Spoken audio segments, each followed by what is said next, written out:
Hello and welcome to Got Fan Fiction. Today I'm gonna start a new series. What if Naruto and Hinata were a professional couple? If you enjoyed this video, please give it a big thumbs up, and to watch more videos like this, subscribe to my channel and turn that bell notification on so you never miss an upload. Now wasting no more time, let's begin. The world, Gaia Quatra, is a place where conflict never ends. No, because of the ethereal and cosmically spiritual rather than the material. Two powerful forces were engaged in a never-ending conflict before the world was created. The powers of peace and order were on one end of the spectrum, while the powers of chaos and devastation were on the other. Remember, they didn't do this on their own initiative. No, you see, these forces were created by the Eternal. Nevertheless, he was disheartened by their struggle. Because he was a god of balance, he was able to create both a mirror entity and a single entity. He thus gave these powers form and a name so that they could coexist. In the case of chaos, Dosarius was its ruler. Despite his chaotic personality, he had kindness and compassion. There were four other beings in chaos with him. Jesuin, the goddess of the free arts, Macer, the god of war, Kodoki, the god of idiots, and Susanoo, the god of storms, were all present. It was Illumina who ruled over order. She was affectionate and lovely. There were four other beings with her. There was Rochnum, the god of logic, Zelda, the goddess of wisdom, Hilda, the goddess of victory, and Rimelia, the goddess of peace. Each of them turned to the Eternal One, unsure of why they had been created. With a wave of his hand, the Eternal created Gaia Quatra. Take heart, my children, for I made you, gave you form, end the clash of powers you behold. And behold, I give you middle ground with which to be in balance. He left the 10 gods to their tasks, saying, on this ground, creatures of my design exist. They are empty and soulless. They're your responsibility. I leave them to you. Bless them and protect them. The gods exchanged glances. Then they peered down at their world from the heavens. This world seems too still. The elements have no purpose. Susanoo said. He breathed over the world and created the elements and the elementals. I shall give them nature and the elements, for a storm can happen in any element. And so I grant them elementals to teach them how to use them for their benefit. The fire beast, Phoenix, the water beast, Leviathan, the wind beast, Hurricos, the earth beast, Fury, and the lightning beast, Raishu, appeared out of nowhere as Rimelia, his counterpart, said, they are lifeless. And so I give them peace and warmth. After taking a deep breath, she declared, I create 5 great beasts to protect the peace. Then she breathed into the world, causing the creatures to calmly come to life. How sad. They have no individuality. And not one among them have the will to push beyond the idea of limitation. Kodoki, a trickster and prankster, cackled as he looked down on the world. Then, grinning, he said, it would do well for them to be curious and have emotion. He put his hand on the world, and the creatures started to feel and wonder. As a result, the first pixies were created. However, Zelda was afraid of what might occur due to Kodoki's gift, so she looked at the world and declared, I will give them morals and values to know right from wrong. Massert, a rough and cynical creature, looked at the world and shook his head before he sighed and said, look at them. She said, and I shall create creatures to remind them of their soul's burden. The creatures started to understand good and evil after she stretched her hand over the world, and then winged people with what appeared to be fire-made swords appeared from the heavens. They don't know how to protect themselves. What if one of them becomes a nation and attempts to eat them? Only when chaos is suppressed can order exist, and the opposite is also true. I shall also create creatures of my own design to be the guardians of war. He took a dagger from his belt and placed it on the ground, causing the creatures to draw lines in the sand. Hilda, an idealist and lover, observed them and remarked, violence only goes so far. Acceptance must accompany emotion, shouldn't it? The first treaty was signed with a pen she took from her satchel, and she added, I shall create creatures as well who shall defend peace. These were the beginnings of the Eidolons. Jesuin looked at the world and said, they have many great gifts and great potential, but they do not seek to embrace it. She sprinkled some water on the ground, and the creatures started thinking for themselves. I shall also create creatures to inspire the many people of this world, she said, and then the muses appeared. Rachnum, who was wise and morbidly so, started to wonder, is it right that all creatures think and speak the same? As wonderful as love and peace are, hate and war are inevitable. I shall also create my own creatures to influence their evolution, lest they become of one mind, I give them prejudice and evolution unto some. He sprinkled his water on the earth, causing some creatures to advance more quickly than others and despise those deemed inferior. Thus, the fates were determined. Illumina and Dosarius had not yet bestowed their blessing. They exchanged glances. All creatures then started to age and die after Dosarius declared, they must understand their own value and have a way of leaving the world lest it collapse from overpopulation. I give them time, age, and death. I also make my own creation, and I shall call it demon. And lo and behold, he created a fleshly creature that was more powerful than any other. Illumina looked at the world and said, behold, they walk in darkness and cannot notice beauty of what they are given. I give light by day and night, and I shall call the lights the sun, the moon, and the stars. And behold, the lights shone brightly in the sky, allowing creation to see its world for the first time. If the balance shall shift towards order ever so much, he shall rain destruction and restore balance. And now, I make my own creation, and call him Dragon. A massive, powerful creature of flesh appeared in her palm. Should the balance shift toward chaos, he shall face it and restore balance. The Eternal One was pleased with everything they had accomplished. This is your world now. I go now to create more. Be mindful though, should this world collapse your powers will clash once more. Take care of it. The words of the gods were given. Abruptly, there was a loud sound. Ya wwwwnnn! Exclaimed a 6-year-old boy as he checked his clock and looked up from the book in front of him. At 7 in the morning, his alarm had gone off. Startled, he leapt from his bed. All night long, I've been reading. As he ran around his room gathering what he could, he thought in a panic. He was going to have a very special day today. He was scheduled to start at the Konoha Ninja Academy today. In order to arrive on time, he had recalled to set his alarm for 2 hours before it opened. He had been taught, after all, that making a good first impression required being enthusiastic, on time, and smiling. He dashed into his bathroom and switched on the light. He paused to examine himself in the mirror and determine his next course of action. His hair was naturally spiked around his head, and he was a small boy with sun-kissed hair. Despite being incredibly vibrant, his deep blue eyes were filled with sadness, pain, and most importantly, a resolve to reach his full potential. However, the 6 whisker-like marks on his cheeks, a euro, 3 on each side, a euro, were the most distinctive feature of his face. He had no idea why he had them, and every time he inquired about their origin, the response was always negative. Abruptly realizing that he had set a time limit, he moved away from the mirror and started undressing in preparation for a shower. 20 minutes later, he came out of the bathroom, having showered, brushed his teeth, and attempted, but failed, to brush his hair. In a hurry, he returned to his bedroom to change into clean clothes. But the only clean item he could find was a t-shirt with a red spiral on it and a pair of orange pants. As he put it on, he glanced around his room to make sure the outfit was complete. Then he saw his shuriken and kunai holsters on the bedside table. However, he was aware that he couldn't bring them because weapons were prohibited for students under the 3rd year. This was unfortunate to him because they were the best training set available and had been a gift from the Hokage. With a sigh, he made his bed and made the decision to do so before leaving his room. He picked up the mattress to place it in his hiding spot for all his more priceless treasures, then glanced down at the book he had been reading earlier, a euro, a curious tome called Tales of Ages.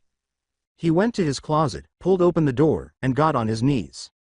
He then felt around with his fingernails for a specific loose board, which he located and pulled up to reveal a tiny cubby in the small area.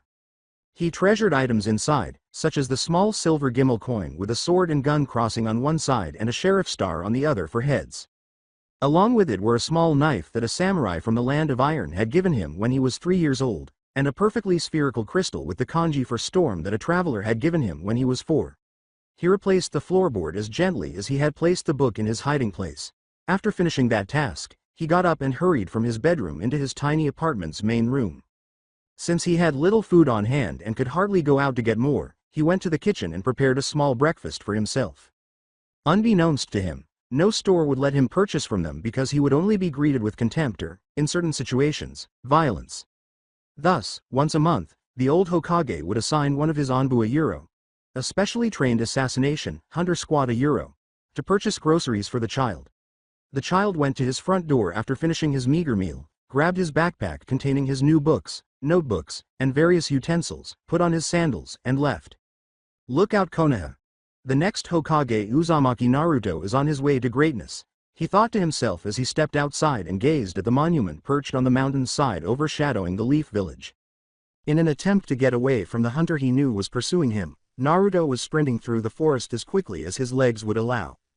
He first wondered how it got to this point. He was aware that he ought to have followed his instincts sooner. However, the opportunity to rule over Sasuke was too good to refuse. But now he understood that he ought to have anticipated this. He wasn't naive, but he did have a tendency to do almost anything that would make people notice him, which is how he ended up in this situation. In fact, Naruto might have died before he started his shinobi career if it weren't for Hinata and his teacher Iruka. He told himself, I hope they're both alright. In particular, Hinata. He gave himself a moment to catch his breath and reflected on the day he met his favorite teacher. Rewind after more than a year at the academy, Naruto's first teacher, Kazuhiro, was elevated to the rank of Jonin.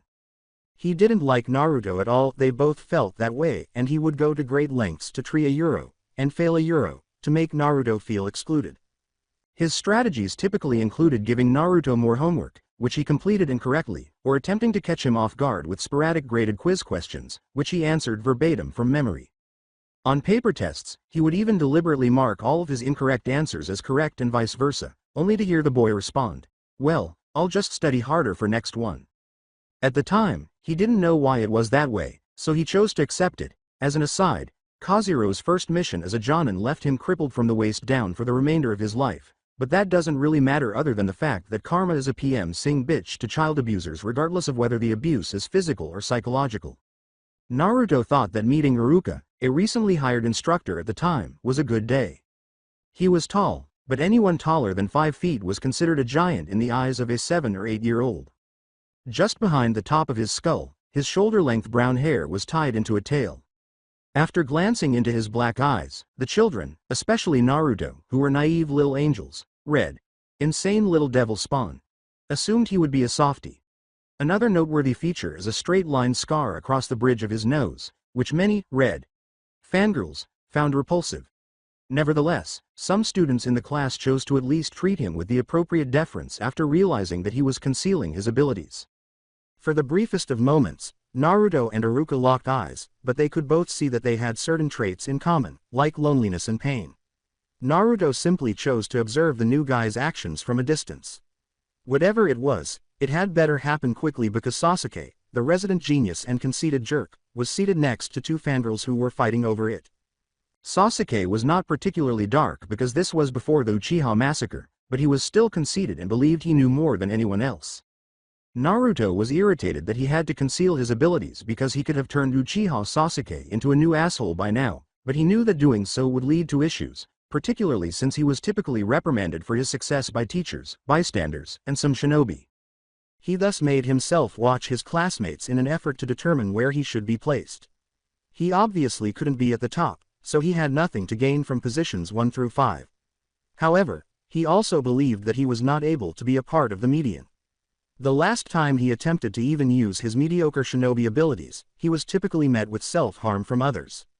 He was furious because he had to act as though he was barely passing, or stay low-key. A chilly, icy air filled the room just as he was ready to act on his crush, Sakura, who was fighting with an unidentified girl over the desired seat. Then, with his head magnified 5 times and his voice loud enough to drown out a banshee, the new instructor yelled, "That is enough out of you two. There are 2 perfectly good seats at the back of the class. So take them and shut up unless called on to talk." The class almost instantly fell silent. Once again, his voice was appropriate for his size and his head had returned to its normal size. "Good. Now, my name is Amino Iruka. You may call me Iruka-sensei and I will be taking over your education from this day forth. Next to me," he said, extending his left hand to a person standing next to him, "is my longtime friend and vice instructor Mizuki-sensei. If I am not here, you are to listen to him, is that understood?" A chorus of, "Hi Iruka-sensei," echoed throughout the room. Mizuki was a handsome young man with black eyes and silver hair. He proudly wore his Chunin vest and was about as tall as Iruka. However, Naruto, who was always perceptive, saw something suspicious in the way he attempted to present himself as a decent person. However, he wasn't immune to being shown to be mistaken because first-hand experience can sometimes outweigh initial impressions. He was prepared to be forgiving of Mizuki, and he would have to pay for that error later. Finish the flashback. Naruto shook his head and inhaled deeply. The time had come to move on from the past. He had work to do. Given how well he performed on his Genin exam, he ought to have realized something was wrong when Mizuki approached him about taking an extra credit exam. Rewind, he had maintained his FA section 8 of extreme stupidity for 6 years while attending the academy. For his own safety, he had only just managed to pass every test. For the sake of his own survival, he had to make every practical demonstration into a disaster of his own choosing in order to conceal his actual talent. He used every practical joke he pulled to test himself covertly because he couldn't do it at the academy without someone complaining. The unfortunate thing was that he believed that acting in that way would make the villagers like him more. Even though he made a concerted effort to appear weak and oaf, he was still seen by many as something that didn't deserve to exist or even the smallest recognition. However, after today, no one would be able to deny his existence any longer, especially since he was genuinely taking this exam seriously after purposefully failing it twice. However, there was also the fact that his few friends were also taking it this time. Naruto had become friends with a few of his classmates over the years. Inuzuka Kiba, who shared Naruto's penchant for pulling practical jokes, would occasionally attempt to join in on the fun and even share the blame with him when they were discovered because he valued friendship. Kiba was one of his most valued people just because of that. Nara Shikamaru was one of his other friends. Despite being a lazy boy who frequently slept through class, he was smarter than most. He was aware that Naruto's foolish mask was just that, an idiot mask, and that no one was aware of it.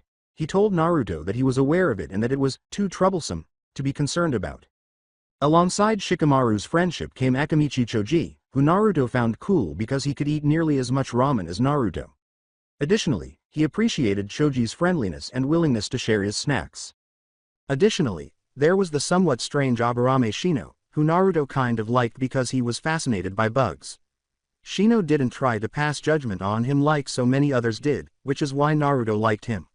Since Naruto had discovered a particular bug that he wanted to add to his collection, Shino actually went up to him and offered to be friends. Then Hyuga Hinata appeared. Even though Naruto was aware of Hinata's feelings for him, he was unable to act on them, and at the time, he was unable to determine why. Even though he really wanted to bring her down into his living hell for the sake of their feelings, he was terrified of what people would do to her. He was fairly certain that none of her clan would defend her against the masses that constantly tormented him. In the hopes that Hinata would move on and not have to endure his suffering, he simply sat on his own emotions. The exam began as usual.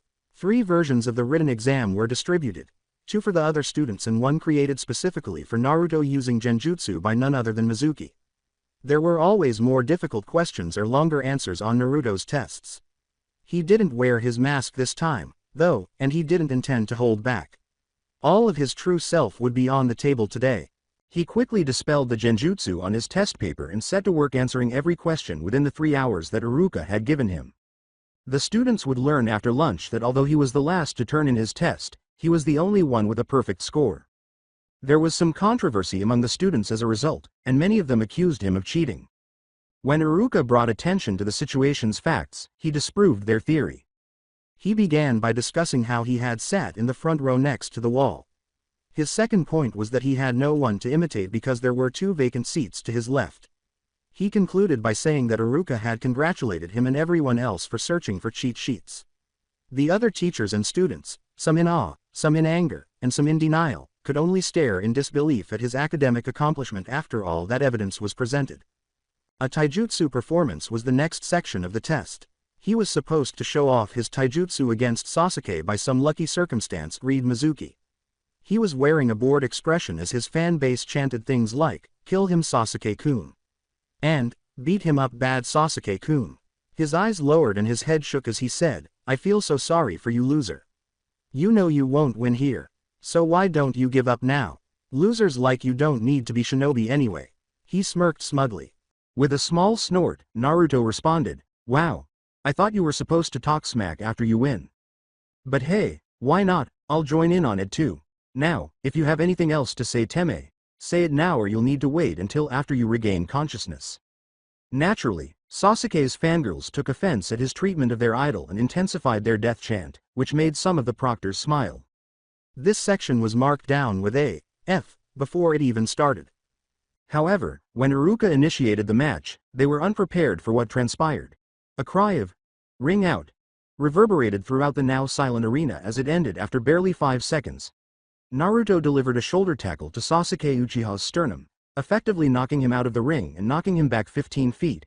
It goes without saying that Naruto dominated the taijutsu section of the test, forcing the proctors to alter their scores. The ninjutsu part was all that remained. Naruto most likely only needed to focus entirely on this section. By now, both henge and kawamiri come naturally to him. He was fucked over by the Bushmen. Fortunately, the Hokage recently taught him an advanced one, as long as he refrains from pulling practical jokes on anyone in Konoha for 10 weeks. He fulfilled his half of the agreement and learned how to use Kage Bushmen, provided he didn't misuse it. And as a precaution, he didn't, even though he had discovered all the necessary loopholes, wink, wink. In addition, he thought they were useful for training. Over the past few months, he had been able to train covertly without anyone noticing thanks to their assistance. He exuded a well-deserved confidence as he walked into the testing room after his name was called. He passed the taijutsu section with a very high score and aced the written exam. And he would eventually pass with a headband thanks to his improved clone jutsu. Initially, he was asked to perform the Henja Euro, as long as it wasn't the perverted transformation he had done a few days earlier that rendered the majority of the male class unconscious. Thus, he became an exact replica of Iruka. After that, he was instructed to switch with a log that was present in the space. Before being asked to create a few clones, he quickly said, "Log, please pardon me." He then switched with it and said, "Log, thank thee." After inhaling deeply to regain his composure, he pressed his fingers together and exclaimed, "Kage Bushmen no Jutsu." Suddenly, the room was filled with multiple real, physical, and intelligent replicas of Naruto. He was a prankster who frequently used him and the other instructors as test subjects, so Iruka was both impressed and relieved that he passed. Naruto left the academy wearing a headband and grinning broadly, despite the other teachers' conflicted reactions. He was humming, "School's Out," by Alice Cooper while classes were not in session. Mizuki approached him abruptly to speak with him. After glancing at Naruto, he said, "I need to talk to you about something important." Naruto was wary because he didn't interact with Mizuki very often, if at all. However, he thought, "Why not?" and inquired, "What's up?" "Well," Mizuki replied, "you see, even though your scores on the exam were the highest, we still can't put you on a team because the rest of your scores throughout the year were so low." Naruto was not pleased to hear that, but his main concern was that he would not be able to become a ninja. He asked Mizuki, "Why not? Can't you do something?" Mizuki lied, saying, "Unfortunately, I can't change your grades, but she did mention an additional test you could take to earn extra credit. Perhaps you can accrue enough points to earn a spot. Are you willing to participate?" Mizuki grinned as Naruto quickly agreed, saying, "Okay, Naruto, here's what you have to do." Finish the flashback. As he kept running, he noticed the Hokage monument in the Distancia Euro, still quite far away, mind you a euro, which meant he was getting closer to the village. This small glimmer of hope gave him a lot of strength, but he also remembered that Iruka was fighting off Mizuki back in the forest somewhere, and Hinata was also in trouble there. He couldn't bring himself to abandon them, so he decided to turn back to help him. However, before doing so, he attached one of his firework tags to a kunai and threw it straight up into the air, which exploded shortly after it. He then turned around and ran as quickly as he could to find Iruka, Hinata, and Mizuki. As he ran forward, all he could think about was how he was going to pull this off. He likely had Anbu on his ass, along with a few tracker teams and possibly the old man. He knew that he needed to get close enough to Iruka that all he had to do was divert Mizuki's attention until the others arrived, even leaving some of his belongings behind for them to follow. He estimated that he was about half a mile away from the two Chunin, and he saw them in the distance, Mizuki's back to him. However, he also noticed that Mizuki had an unconscious Hinata in his clutches, so he quickly made 10 clones to circle the area. Feeling the chakra usage, Mizuki turned and looked directly into Naruto's face, his shit-eating smile making Naruto sick. "Just the genin I was trying to find," he said. "I had to rough them up a bit because, as you know, Iruka played a cruel trick on me by posing as you, and Hinata, who was weak and useless, was assisting him in doing so. They seemed most adamant about keeping me from finding you." Sure enough, Naruto looked past Mizuki to see Iruka looking a lot worse for wear. There were several bruises and cuts all over him. Hinata had a little blood going down on one side of her face from a head wound. Nothing serious but enough to knock her out, and Naruto was inwardly enraged about it but didn't let it show. But Mizuki didn't look that much better. He had his share of wounds on his person, but that sickening smile was still on his face. It's obvious that by now my treachery is known. Therefore, there isn't much more I can do to you or Iruka. I have an offer for you, Naruto. Naruto regarded him with suspicion. What sort of offer? Naruto said, keeping his gaze fixed on Mizuki in case he was plotting something else. The last offer you made to me kind of got us all into this mess. I'll tell you why the village hates you. He was about to say something without missing a beat when Iruka yelled, "Don't you dare." Don't listen to him, Naruto. You see, the story about the Yondaime killing the Kyuubi wasn't true, Mizuki continued. Since that weakling was unable to kill the Kyuubi, he sealed it like a newborn. Who was that baby, do you know? Naruto, you, the Kyuubi no Kitsune is you. Nearly 13 years ago, you were the cause of the deaths of numerous people. You are nothing more than a mindless, evil monster, which is why you went on a rampage that killed Iruka's parents and countless others. Everyone knows that one day you'll use that power against us, so I still don't understand how that weak old fool could even think about giving something like you the opportunity to train to become stronger. Do you get it now, demon? You were never supposed to know about your terrible deeds so the old man could try and train you to be a proper Konoha shinobi. At that moment, Naruto burst out laughing as though he had heard something really amusing. What's so funny, Naruto? You are, Naruto said, looking at him with his patented prankster smile and tears in his eyes. About 3 years ago, I first became aware of the Kyuubi. I directly asked the elderly man out. I sort of connected the dots after spending so much of my life being referred to as a demon brat. He stopped smiling and said, but there is one thing I know that you don't, Mizuki. Actually, there are 2 things. I'm not the fox, to start. And 2, his smile returned, you've been surrounded by Anbu since you started talking. Sure enough. Mizuki looked up in the trees around him and saw no less than 20 ninja wearing animal masks looking down at him. He was caught and he knew it, but he thought of having one last laugh as he rushed Naruto while spinning a giant shuriken in his hands intent on killing him. He let it fly and Naruto dodged to the side just in time for it to cut the strap to his new headband making it fall off. Then Naruto and 10 of the Anbu raced forward at Mizuki and pummeled him into unconsciousness with a righteous fury. That was for Iruka-sensei. Then he grabbed his legs, spread them and stomped on Mizuki's nutsack with enough force to ensure he wouldn't be sitting comfortably for a long while. And that was for Hinata-chan. After all of that, exhausted from the events of the night, Naruto finally allowed himself to drop to one knee. He went over to check on Hinata and sighed in gratitude when he saw that she was okay. When one of the Anbu approached him, Naruto took the scroll off his back and gave it to him. The Anbu simply nodded and turned while his squadron was binding Mizuki to take to interrogation. Naruto then turned to Iruka and asked, "Are you alright, Iruka-sensei? Why is Hinata present, too?" "Hinata came to find me after she heard you talking to Mizuki about a makeup test," Iruka said, glancing weakly at his most unexpected pupil and nodding that he was alright. "I wanted to stop you, of course, but by the time we arrived at the Hokage's office, you had unintentionally started Mizuki's scheme. I can't be upset with you, Naruto, because you were approached about this by a teacher. All I ask is that you exercise caution going forward. But still, I'm proud of you, Naruto," he said with a hesitant smile. "This should teach you to think things through before acting, especially about matters like this. Even though you were outmatched, you prioritized your allies' safety over your own, and since Kami can only imagine what Mizuki would have done with it, you might have prevented a horrible incident. However, your headband Euro Naruto, shut your eyes." A Euro Naruto followed instructions and opened his eyes when instructed to do so. "Don't let anything happen to this one, okay? The Hokage would like to see you both in his office for a debriefing," an Anbu in a cat mask abruptly said as Iruka handed Naruto his headband. "Lord Hyuga will also be there to learn more about his daughter's role in the affair tonight. He also wants you to arrive on time so I am to escort you." She walked over to Iruka and helped to carry him to see the Hokage while Naruto walked slowly behind them contemplating the night's events and how he would not be so foolish in the future. He was sure the old man would give a pass just this once, but if this were to happen again he might be punished. With that in mind he ran a little ahead and said, "I'll go on ahead and face the old man until you guys get there." And with that he started on the road to his future with the sun rising on the horizon. But he stopped for just a second to see the Anbu getting a stretcher ready for the unconscious form of Hinata. He went over to her. He then knelt down, smiled and said, "Thank you, Hinata." Everyone should be aware that Naruto was not insane in any way. Although some of his actions might suggest otherwise, they were the only way he could put himself to the test without appearing competent. He was neither stupid nor weak. Furthermore, he was far from ignorant.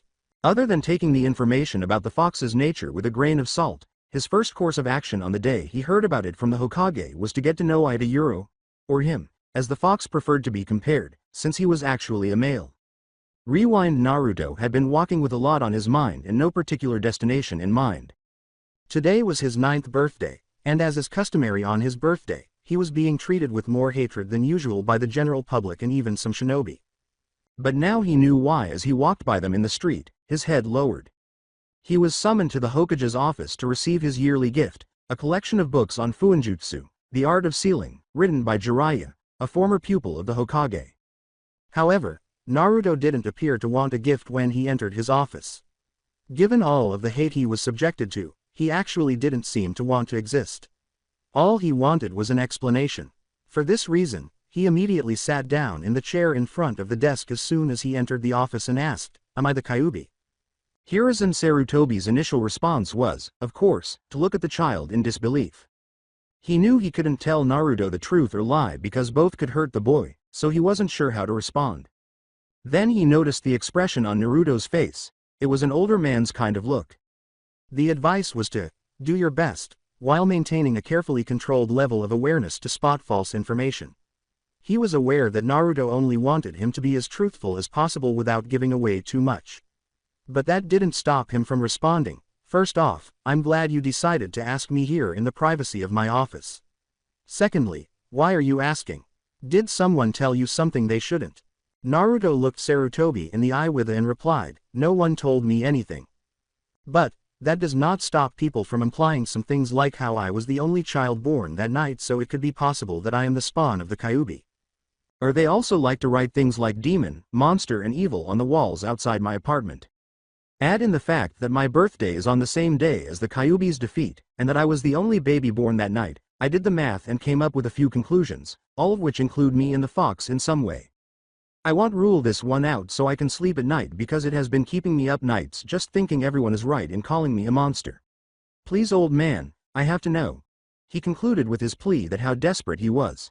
This was an appeal for resolution. Following his instincts, the Hokage rose from his desk, approached Naruto, and gave him a hug. Then in his trademark grandfatherly voice, Naruto, he replied, Naruto, you are no more the fox than I am. The truth is, when you were born, as the fox was rampaging through the village, the Yondaime, in a last-ditch effort to save the village, sealed the beast away into you because, as you said, you were the only person born that night. He had to use a newborn baby so that the child could adapt to the chakra the fox had because it was immense. If he had used a full-grown adult, the chakra would have destroyed them. You should have been treated like a hero, not like a leper. But maybe my successor had too much blind faith in others. One thing is for sure, though, and it is that you are the only thing keeping the fox at bay. If not for you, we would all be doomed. And for that reason, you are a hero, not a monster. By the end of his little speech, Naruto was crying into the robes of the Hokages, there. Let it all out. Naruto sobbed for about an hour before leaving the Hokage's office to find a quiet place to reflect. Before long, he was back on the route he had used to reach the summit of the Hokage monument. He decided that it was the ideal place to think, so he started up the path and ascended until he reached the summit. He took a seat a short distance from the edge with a view of the village. He then shut his eyes. He was in a sewer all of a sudden. Remember, he was aware that this was a reflection of his soul rather than a sewer. And he could see why it appeared this way. It wasn't all bad. His life had been so full of darkness that it had become a dark place. He clearly valued and treasured the times that made him happy because there was still enough light in his life to illuminate what might have otherwise been endless, dark tunnels. With a single objective in mind, he started to explore the illuminated hallways. He was trying to find the fox. He felt as though he had been walking for hours, but at last he arrived at his destination. Before him stood a big set of prison doors, and over what must have been the lock was a piece of paper with the word, seal, written on it. I would like to speak with you, Almighty Kyuubi, he exclaimed, gathering his courage. He swallowed and added, please. Suddenly, from the opposite side of the cage, he saw a pair of enormous red eyes approaching. The creature with those eyes was growing more distinct as they approached, and you could see how big it was. Naruto was then gazing at the Kyuubi in all of his splendor. Naruto saw something that was 50 feet tall, twice as long, and had 9 tails whipping behind it. It was grinning at Naruto, flashing its long, pointed, and sharp teeth. It wasn't a question. So you finally wish to know me. What do you want? Despite being in awe of the Kyuubi's majesty, Naruto managed to gather his courage and composure. I am Uzumaki Naruto, your container, great Kyuubi-sama. I wish to know more about you as I only have second-hand information in regards to you. Though I am in fear of your awesome power, I would rather find reasons to be not in fear of you, just in just awe of you. So I stand before you to ask if we can be honest about ourselves to each other. I am no threat to you, so could you please put a curb on your power? He said, looking directly into his eyes. The Kyuubi lowered himself to Naruto's level and said, very well, Kit. But be warned, treat me with disrespect, and you will know my displeasure. He was still many feet taller than the boy even then. Naruto swallowed and said, ask your questions, boy. Well, the Kyuubi yelled after a brief pause, his patience wearing thin. His voice was barely audible above a whisper, but the Kyuubi heard him say, Iya Euro IW wish to know why you attacked 9 years ago. Please. Despite his fear, he was impressed that the boy was still standing. He shook his head and attempted to lift his hind leg to scratch behind his ear, but there was no space, so he gave a sort of irritated growl. First off, child, you have no need to fear me. We of the Fox clan would not and do not harm children if we can stop ourselves. Secondly, I attacked because I forced to buy a man wearing a spiral mask with a Sharingan. As to his identity, I am uncertain, for his scent did not match his name. That is all I shall say on that matter for the moment. God damn it. This cage is too cramped. Naruto gave the Kyuubi a look. He screwed up his face in concentration and said, I'm sorry. I guess it's my fault for being so small. I'll try to fix it. Abruptly, the cage started to get taller and wider, and it didn't stop until it could support the Kyuubi 3 times. Is that better, Kyuubi, sir? The Kyuubi only grunted in agreement while scratching the area behind his ear that had been bothering him for almost a decade. Then he yawned loudly and stretched, saying, thanks, boy. And it's Kurama. Final flashback. Naruto has visited Kurama once a week in his mindscape ever since that day. He was always a good listener, if nothing else. When Naruto needed it, he also offered wise counsel. He loved a good joke, though, and was also a fox. Therefore, it was not unusual for him and Naruto to collaborate on a project and occasionally perform it for the general public. He was a centuries-old demon as well. He was more than happy to share his extensive knowledge of various aspects of life with Naruto. They would practice taijutsu, ninjutsu, and even kenjutsu Ayuro, which Naruto seemed to be very good at Ayuro, for endless hours in his mindscape. As previously mentioned, the Kyuubi was centuries old and had spent his life studying a variety of lost arts. To keep his arts alive and in good hands, he made Naruto his apprentice because he was unable to use them anymore because he was imprisoned inside Naruto for all eternity. He could see that Naruto wouldn't apply what he had learned without a valid reason. He made Naruto promise not to show off his abilities unless it was absolutely required, or he was prepared to face the repercussions of doing so. He refused to explain to Naruto why he was so concerned about his well-being. Naruto had just left the Hokage's office on this day, which was the day after graduation. To reflect, he made his way to the summit of the Hokage monument. Given that his apartment building had been looted while he was out stealing the sealing scroll, he had to exercise extra caution. Apparently, he was mistaken in his belief that he would be spared the torment of some of the people if he became a ninja. When he got to the top, he checked to make sure he was by himself. He smiled a little to himself. He turned to watch Hinata emerge from the trees and said, "Come out, Hinata." The girl's hair reflected midnight without the moon. To him, her eyes resembled full-light twin lavender moons. Her skin was flawless, pale, and nearly star-like. It was also likely as soft to the touch as the velvety sky. She was presumably the epitome of elegance and beauty to Naruto, but he could never bring himself to speak such things to her. "How are you feeling?"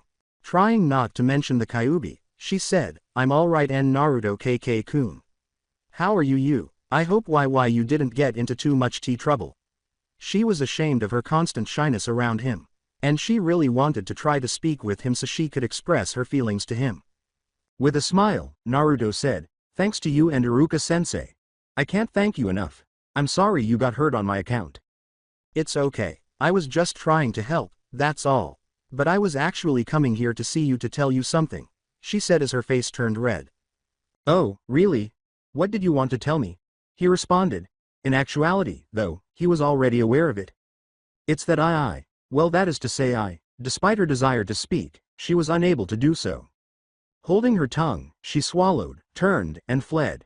All she could do was converse with him in her head. And she was still thinking about the conversation she wanted to have with him. She had always understood why he was treated like a leper, and tears rolled from her eyes. She wanted to let him know that despite everything, she loved him and didn't care. However, she was unable to speak with him, as she had been every other time. She would give anything to have even a fraction of his bravery. Abruptly, she found herself ensnared in powerful arms. They had a sweaty, ramen-like smell. She raised her head and gazed into vast oceans that symbolized the eyes of her crush. NN Naruto-kun. The sight of him nearly caused her to pass out. I'm actually glad you came to talk to me actually. It means so much to me that you cared enough to try and help me. And I trust you to not think less of me because of the Kyuubi. He gave her a warm smile. He grinned as he said, the old man and your old man wanted me to talk to you about this. Just between you and me, I am glad someone my own age knows. But don't tell anyone else yet. Okay? He replied with a wink. Before he released her, all she could do was nod. She sprinted past him and went directly home. For a moment, he remained motionless. He was able to verify a few things about her in a brief period of time. He was aware that her feelings for him had grown stronger and that, if only slightly, she was becoming more courageous. However, he was also aware that he would have to be the one to break her heart when he ignored her feelings in order to save his life, and the thought of that made him feel worse. She deserved better than an orphan without a clan like him, after all. Naruto resumed his journey to the monument's summit. Upon arriving, he took a seat and shut his eyes. To the average person, he would have appeared to be deeply contemplating something. In actuality, though, he was going into his mindscape to speak with Kurama. All of a sudden, the world around him seemed to disappear, to be replaced by a training dojo full of swords of all sizes and shapes, along with wall posters bearing various words of wisdom. A man about 6 feet 4 inches tall stood in the middle of the dojo, dressed in a red, sleeveless karate gi. His long, fiery red hair reached the small of his back and was tied up in a single ponytail. Additionally, he was staring at Naruto with blood-red eyes. A red sash made from 9 tails was draped around his waist to complete the look. Since no so-called perfect warrior had ever come close to matching Kurama's demon prowess in fair combat, his human form still held some sort of respect. Not that no one has tried, mind you. Naruto said, "What are we working on today, master?" Knowing what might happen if he came across as too strong, Naruto simply nodded his head. Kurama looked at his student and said, "Nothing today. We will not be training for a few months at least. You are already too far in your training to come off as a mere genin. So, in order to protect us I must wait until you have taken the Chunin exams at least once before continuing. Now as to the affair of the little Hyuga Euro, while I accept that she knows, I cannot accept your reasoning for trying to push her away while at the same time keeping her close. One of the first things I taught you was to never be of two minds about anything." "I know, master. It's just nothing, Naruto. You care for her deeply, and if you wanted to be with her you could have her. I would rather see you embracing that love you have for her rather than seeing you so conflicted about it. She could be the best thing to ever happen to you if you let her be so." Kurama stopped talking for a moment. "But then again, as you are so conflicted, you may very well destroy the love you could have with her. So, I'm giving you 1 year. If by the end of the year, you are still conflicted, then you must let her go completely. No talking to her or acknowledging her for the rest of your life. If you want to be with her, go whatever distance is necessary to be with her. But this two minds bullshit has got to stop."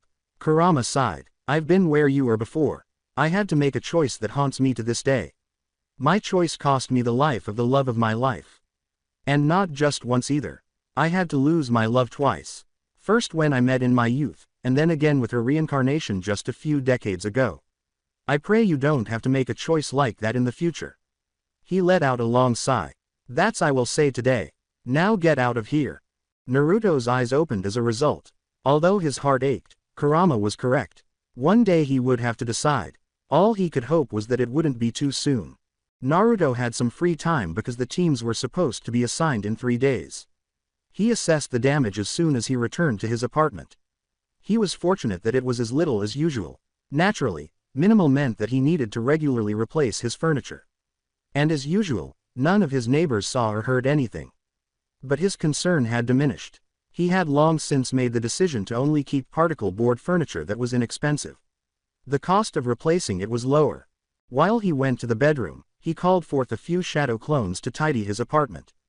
His closet euro, more especially, what was concealed beneath the closet floor euro, was more important to him than his bed. Pulling up the loose floorboard, he went to his closet.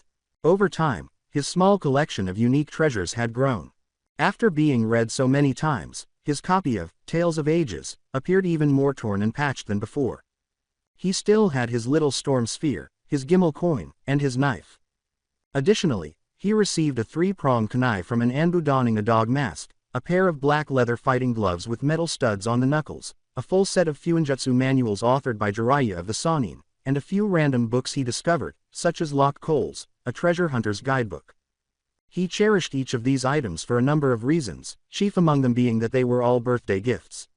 Since his wallet and goggles were gifts from Hinata, they were the only items he carried with him at all times.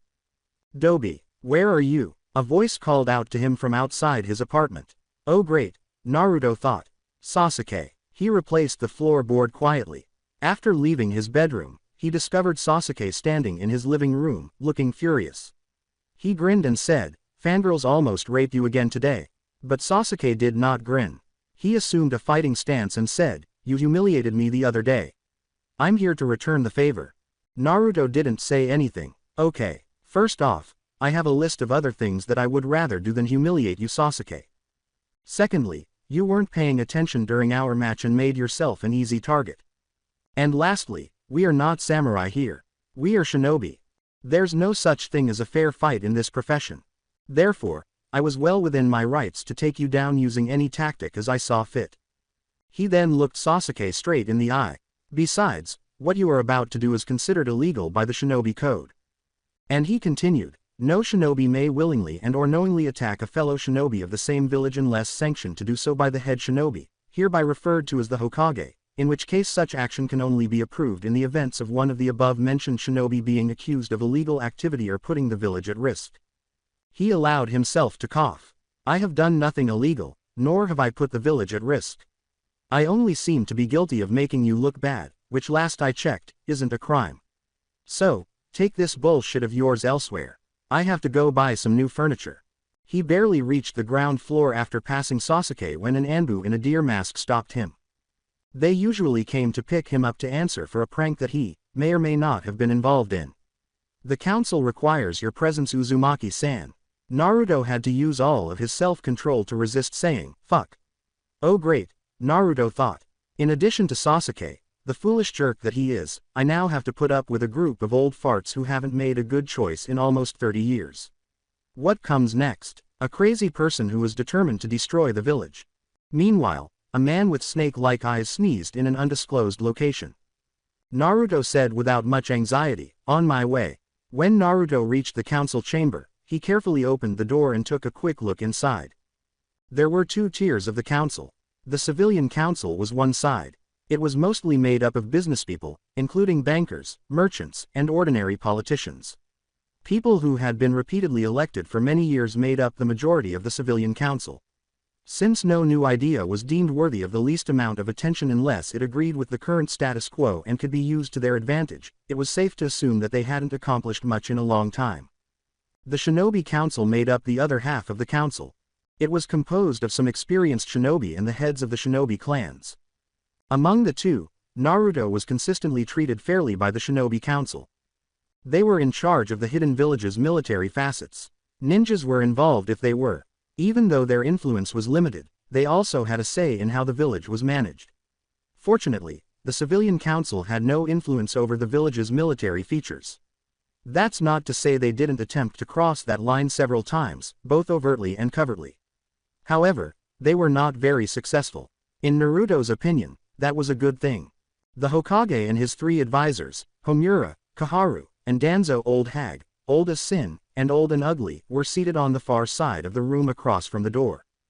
The Hokage beckoned Naruto with a simple hand gesture after noticing him peeking through the door. With a stony expression on his face, Naruto walked straight into the room. He bowed to the Hokage and then turned to the Shinobi Council to show the same deference. He was also expected to do the same for the civilian side, but they didn't deserve it and he wasn't in the best of moods. He asked in a tone that was mostly directed at the civilians but was also somewhat respectful, "How may I serve the illustrious council?" Homura raised his voice. "You are here to explain your actions during your genin examination. Many here are convinced that you had cheated and that you are undeserving of that headband you now wear." Naruto laughed. He thought Homura was a nasty witch who made an effort to appear important. He didn't see her, though. Which part? There were three. Homura appeared outraged, as if she had swallowed a mouthful of vinegar and experienced severe dyspepsia as a result. Start with the written part. How did you pass? It is well documented that you are the worst academically. He grinned and said, "Let me answer that question with one of my own. What is a ninja's greatest tool?"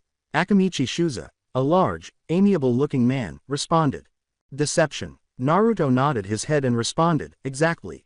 I had deceived many of you and even some of the shinobi into thinking I'm an idiot, but the fact of the matter was, I could have aced any test put before me and chose not to. I did this out of pure survival because every time I excelled at anything I was attacked ruthlessly by the people afraid of what they believe I am, and it's not like the instructors tried to help me because of it. And before any of you open your mouths about that subject, I am well aware of my status as well as the law pertaining to me on the matter, and speaking of it is cause for execution." He exhaled deeply. "Now back to the matter at hand. You claim that I cheated on my written exam.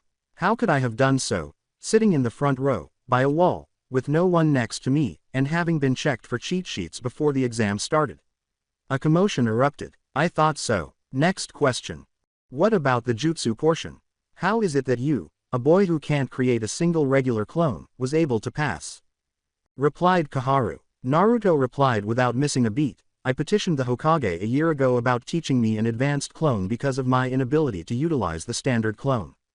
The reason I can't use a standard clone is because my chakra reserves are too large and I don't have the correct amount of control to call on the exact amount necessary to use the standard clone. But that does not mean I lack the reserves or control necessary for an advanced clone like the Kage Bushnin." He looked Koharu in the eye.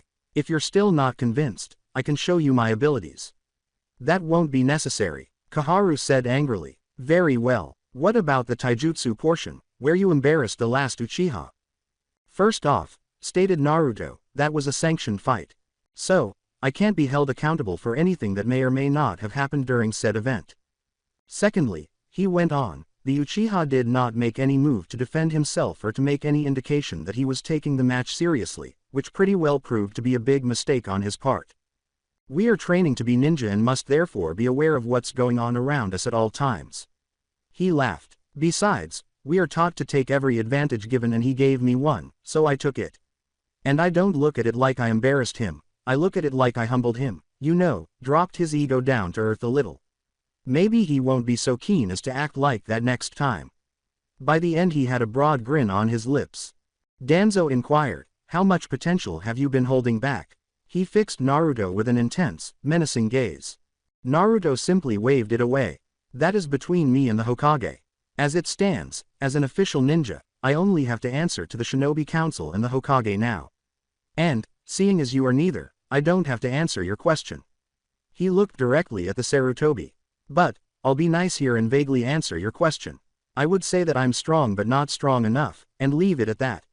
"Is that all?" he inquired. He was growing disinterested by now. "No, it most certainly is not. What about you stealing the Forbidden Scroll?"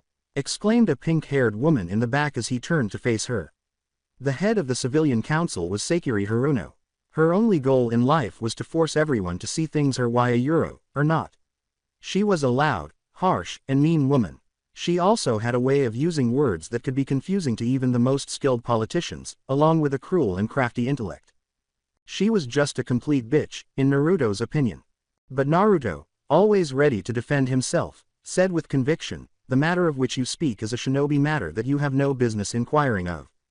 In fact, you shouldn't even have knowledge of such an event, as civilians are not supposed to be meddling in shinobi affairs, as is the law that was agreed upon by the first council and the Nadaime. And besides, I'm not at liberty to discuss it in front of civilians in the first place, considering that the Hokage labeled the events from the beginning up to the debriefing an A- class secret and therefore above your pay grade." Before the Hokage spoke, Sekiri appeared to have more to say. He's right, Councilwoman Haruno. So unless you want me to open an inquiry as to how you know such classified material, you would do best to hold your tongue.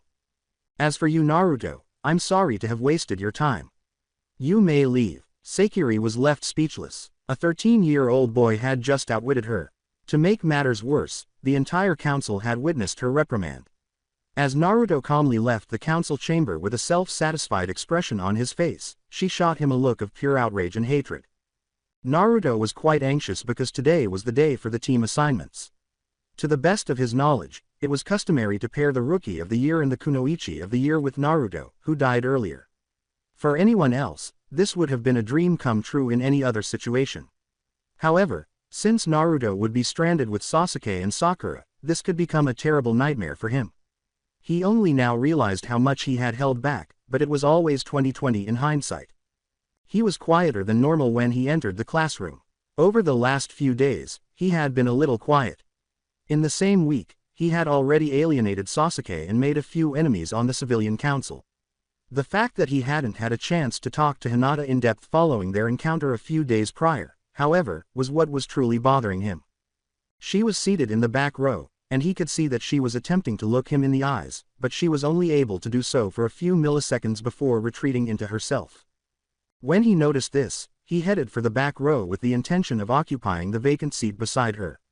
Then he sensed a hot stare fixed on him. He turned to see Sasuke staring at him with a furious expression.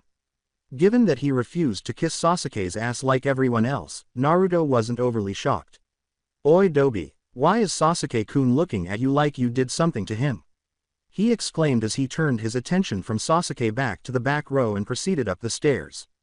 He thought, "Oh, that's great." He turned to Sakura and Ino and said, probably thinking of the best way to ass-rape me. "And before you two open your big fat mouths, if he wasn't gay he would have paid the slightest bit of attention to you useless excuses for standard kunoichi if only for the chance of a cheap thrill. So shut up and fuck off. I am not in the mood." With the exception of Sakura, who was furious, and Sasuke, who was fuming, the majority of the class was in shock. Normally, Naruto would try to talk to Sakura or go on a date with her, but he would fail miserably. However, he effectively told her today that she wasn't worth his time. Sakura was furious. As she lifted her fist to strike Naruto, he turned, took a kunai from his holster, and aimed it at her stomach. She watched in shock as he took his knife away from her, turned his back on her, and started to leave, saying, "Before you can bring that fist down I will have plunged this knife into your gut and commit murder. I'll say it one more time. Fuck off." She was chilled to the bone by the cold, merciless edge in his voice just now. She just so happened to meet his eyes. What she witnessed defied description. There was a cruelty born of experience mixed with insanity. She saw a look that was both dead and death to the world for that moment. Naruto arrived at his destination after what felt like an eternity. He smiled as he asked to sit next to Hinata after giving her a quick glance. Her only answer was a barely perceptible nod. "I'm just a little on edge today. These past few days have been stressful for me." He sat down next to her and said, "You don't need to be afraid of me." It would take several minutes before Iruka entered the classroom. He looked around the room quickly. Out of his class this last year, over half had passed the exam. He was feeling very proud to say the least, but he was especially proud that his favorite student, Naruto, was sitting there among the graduates. With a smile he said, "First off, I want to congratulate all of you that passed. Secondly, I want to be the first to welcome you into the Hidden Leafs Ninja Force. But I want it understood that from here on you are no longer considered children. From the moment you put on those headbands you became full-fledged adults as well as soldiers in the service of the Land of Fire, including its allies abroad. You are now representatives of its unity, strength, and honor. You all shoulder a great responsibility. I can't stress enough to you the importance of the roles that are now yours. It's not all about being heroes or legends, but fighting for something greater than yourself. With that stated, I will now assign you to your teams. Team Euro." At this point in time, Naruto tuned him out. It wasn't that he was being disrespectful. It was more to the fact that he already knew his fate. He was going to be stuck with Sasuke and Sakura. At least in his mind, that was the end of it. But he was ecstatic to hear what came next. He was soaring inwardly to the heavens, saying, "Team 7 will be Uzumaki Naruto, Hyuga Hinata, and Uchiha Sasuke. Your Jonin instructor will be Hatake Kakashi. Teammate A Euro. He was happy to be with Hinata, even though he was stuck with Sasuke. Hinata, on the other hand, was also overjoyed, but she was afraid to smile because every Sasuke fangirl was giving her deadly glares. Until Iruka drew his big head jutsu to get their attention, anyway. After calling out the teams, Iruka said, "That's it for the team assignments. You will have 2 hours for a break and then meet back here to be collected by your respective senseis. I expect you to remember to treat them with the same, and in some cases, more respect than you showed me throughout your time here. And I also would consider it an honor to one day be able to count you as my equals or my superiors, so work hard and above all, never give up." He then left the classroom. With a sincere smile that conveyed his happiness, Naruto turned to face Hinata. She glanced at him as well and smiled shyly. "Well, as we are to be teammates, why don't we all go get something to eat and get to know each other better?" he said after standing up and stretching. Hinata gave a head nod. The thought of being on the same team as Naruto was still unfamiliar to her. However, Sasuke was opposed to the idea and did not want to be involved. He was still upset with Naruto because of the humiliation he had received a week prior. Even worse, he was paired with Hinata, who he considered to be nothing more than cannon fodder. Additionally, a sensei he had never heard of was assigned to him. He was a Uchiha. He ought to be training with the best and getting training from the best. He glared at Naruto as he heard, "Are you coming with us or not, Tem?" Sasuke was left alone with his fangirls, who were busy figuring out how to have lunch with him. "I'll take that as a no. Looks like it's just you and me, Hinata." After giving it some thought, he abruptly got up and chased after his group. He reasoned that their business was marginally superior to his unwelcome fan club. Sasuke, Hinata, and Naruto would be at the Ikaraku ramen stand, one of Naruto's favorite spots, 15 minutes later. "I'll buy the first round for us, but everything else is on you," replied Naruto. "Oi, old man Ikaraku, set us up." Chuki Ikaraku, an elderly man, emerged from the rear of the kitchen.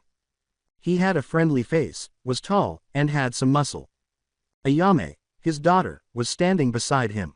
She was quite attractive, slightly taller than her father, and somewhat gregarious.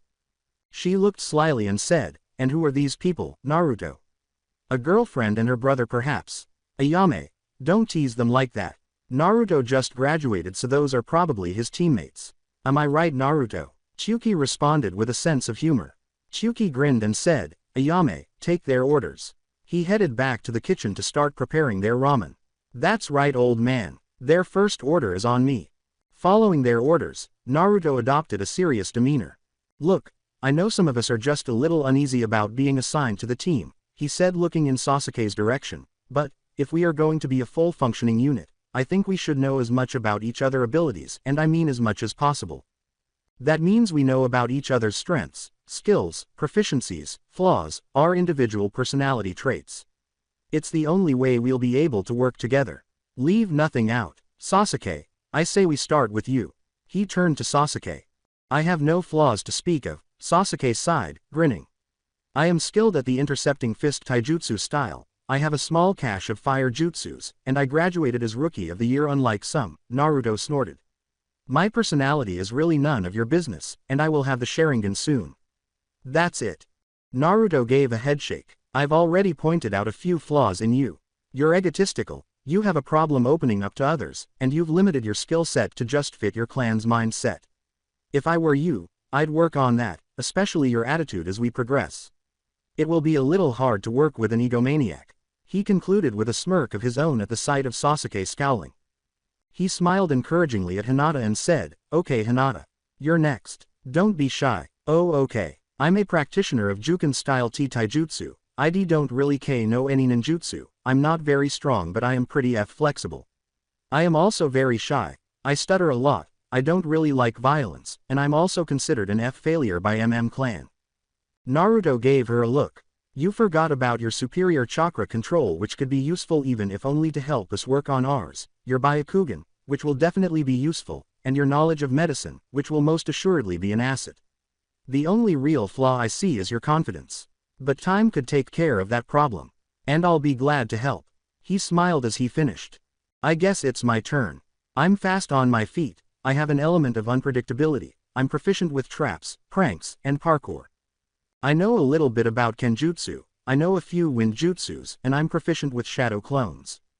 I'm studying up on sealing jutsu as well and can do a few simple seals, such as explosion seals and storing seals. I also have higher than average chakra reserves, but my control sucks. I also have a tendency to lose my temper at random intervals. I also need to work on my double-minded tendencies. And I have an addiction to ramen.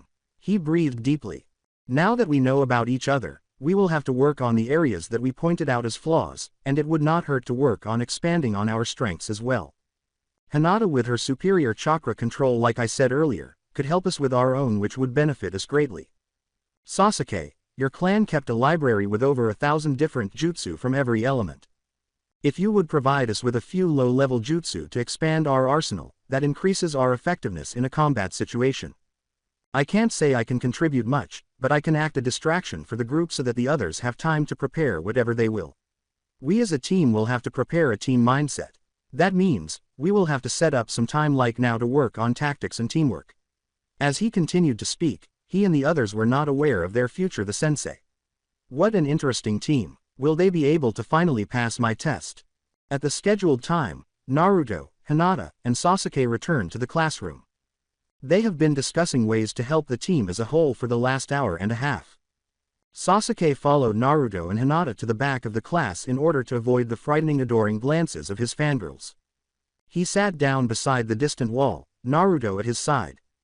He would make a useful shield, at the very least. As Sakura and Ino rushed into the classroom, it turned out to be a poor decision given what was about to happen. They started moving in the direction of their crush after spotting him sitting in the back of the classroom. Sakura, however, turned and sat as far away from Naruto as she could after seeing him, the earlier scene still vivid in her mind. On the other hand, she believed that Ino would not be stopped. Move, I want to sit next to Sasuke. Sasuke winced as Naruto gave her an "Are you serious" look before chuckling a little. As Naruto turned to face Sasuke, Ino became irate and said, "Why? You won't be able to stay there long. The senseis are going to be here soon to pick us up. So go sit with your own team." They kissed after she shoved past Hinata, stumbled, and pushed Naruto into Sasuke's face. As soon as he could get away, Naruto started to gag. Sasuke was also choking and giving Ino a very nasty glare as he said, "Oh Kami, I've been violated. Get me some mouthwash." Ino made a valiant attempt to appear contrite but was utterly unsuccessful. When their sensei called for her team, she sprinted as quickly as her legs would allow to follow them out of the classroom. Team 7 would be bored, alone, and furious 3 hours later. It was getting late in the day, and their sensei had not yet arrived.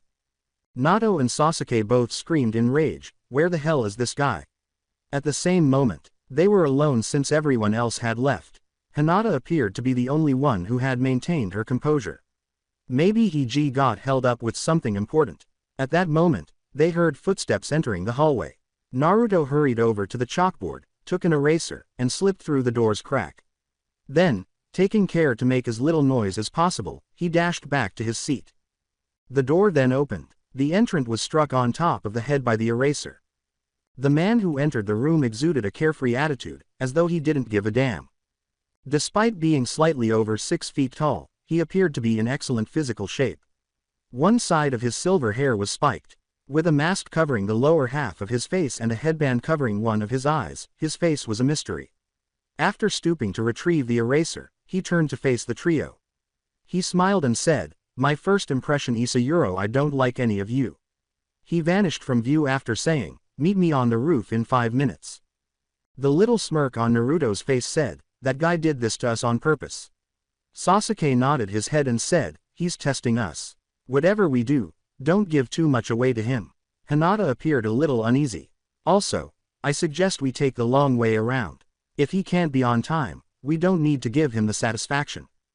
20 minutes later, Team 7 showed up on the roof, seemingly unconcerned. They were glared at by their new sensei. Kakashi attempted to dismiss it, but Sasuke looked him in the eye and said, "There's no point in respecting the law of a hypocrite. I said 5 minutes, not near half an hour." Naruto grinned and said, "We did that in the classroom. Shame you weren't there or you would know."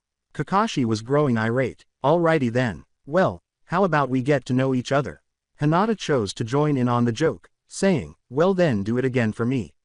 They were now discovered by Kakashi, Who asked, why? You were watching us. They were not going to play his little game because they had already figured it out. Very well. It's obvious that you don't plan on letting me have my fun.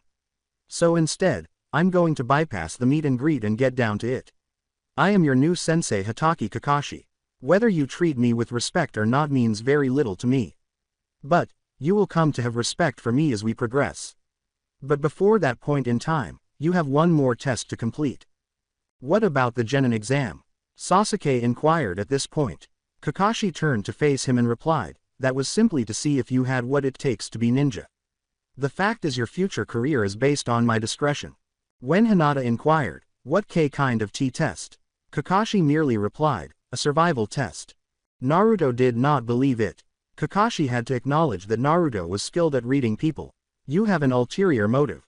You're a bad liar. So just cut past whatever bullshit you're going feed us and tell us what we're in for, or we walk away.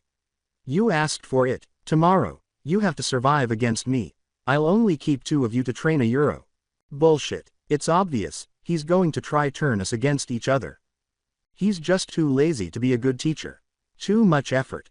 Let's get out of here. Kakashi then snapped. You listen here you little shit. You're right, I don't want to be a Junin sensei, but I have to be one by order of the Hokage. I don't want to be here. But I am getting tired of this disrespect from you. Naruto calmly said, looking him in the eye. Then you should have made an attempt to earn our respect instead of playing with our heads. I refuse to respect someone I can't trust. The other 2 grinned as they observed the scene. Everything was going according to Naruto's plan. You couldn't show up on time, hoping to make us a little edgy, and now you're already trying to turn us against each other, when it's written clearly in all the textbooks that all Konoha teams under Chunin level work in team of 3. So, I call bullshit on everything you say until you can convince me otherwise. Kakashi, who was not accustomed to being outwitted, fine. You want me to be honest. I can't stand brats like you. You put on those headbands and automatically think that you're ready for the life of a ninja. But you're not. I've failed every team that came to me for that very reason. People with that kind of mindset get killed too quickly and it just ends in grief for those left behind. Kakashi exhaled.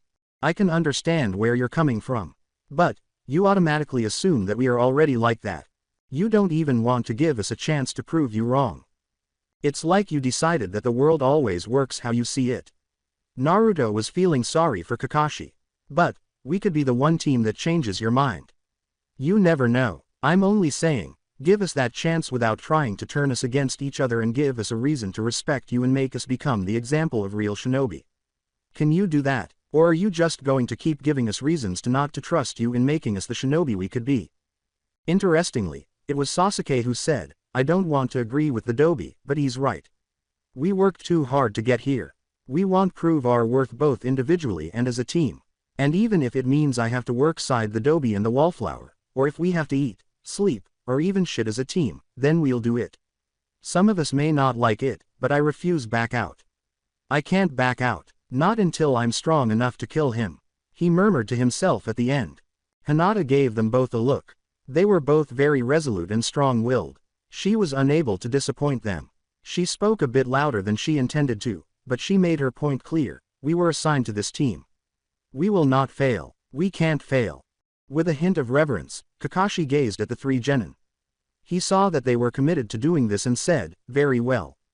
Kakashi made a hand sign and vanished after saying, I still have to give you your final test though. Tomorrow at 8 o'clock, be at training ground 13 well rested and with a good breakfast. I hope you 3 can prove me wrong. Sasuke turned to face Naruto and asked, what's the plan, Dobi? Naruto touched his chin. After a minute, he said, all right, so this is what we do. Other than gathering what supplies they could, nobody went home that evening. They did, however, spend the whole night at training ground 23 setting up traps and getting acquainted with the site.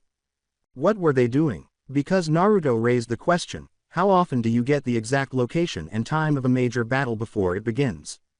Wouldn't it be a better idea to try and take advantage of it?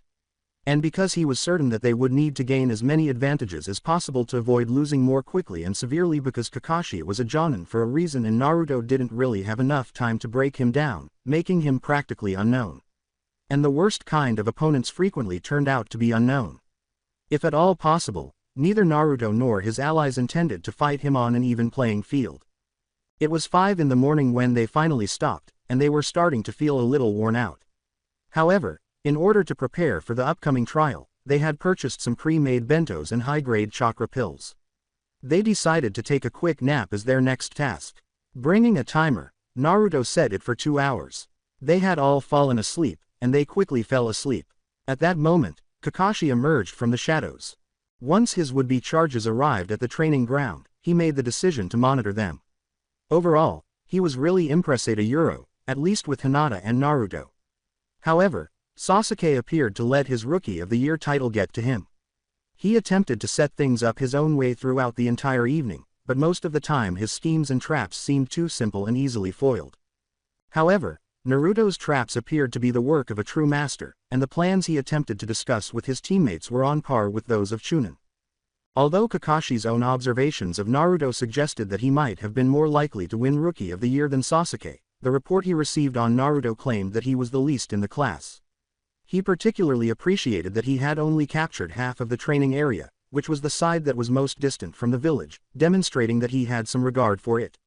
However, Kakashi questioned the extent of his sensei's son's power.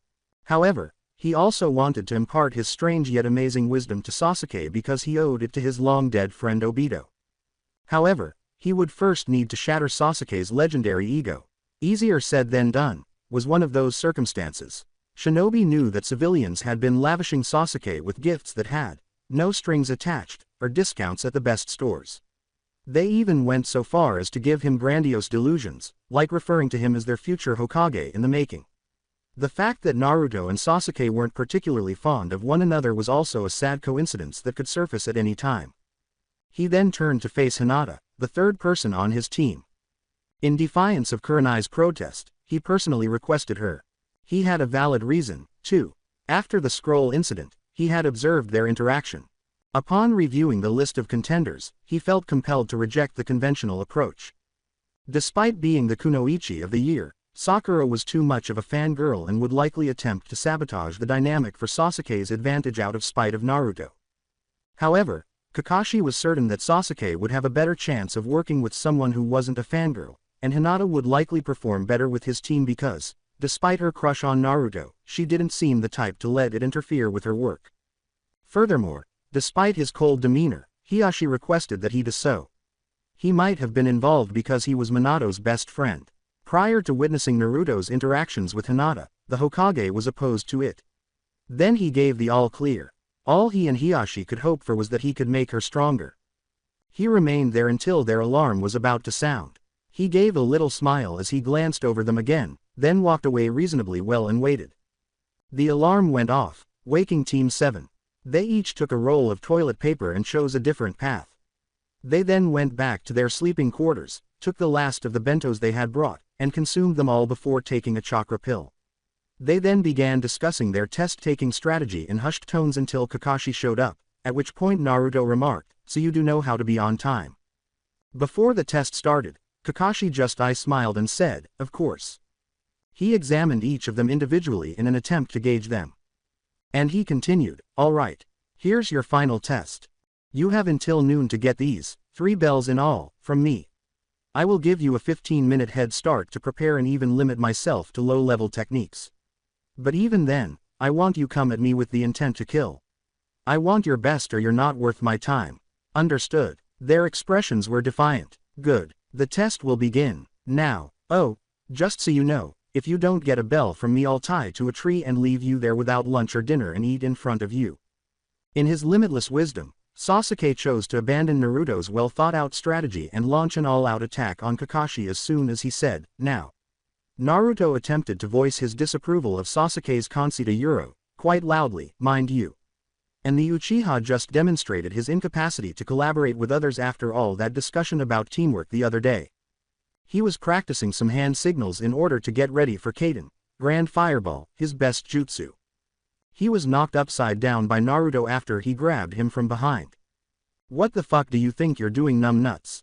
Question mark. He gives us 15 minutes to prepare, keyword prepare, for whatever he's going to do, and you try to outright attack him, a jonin who we know next to nothing about.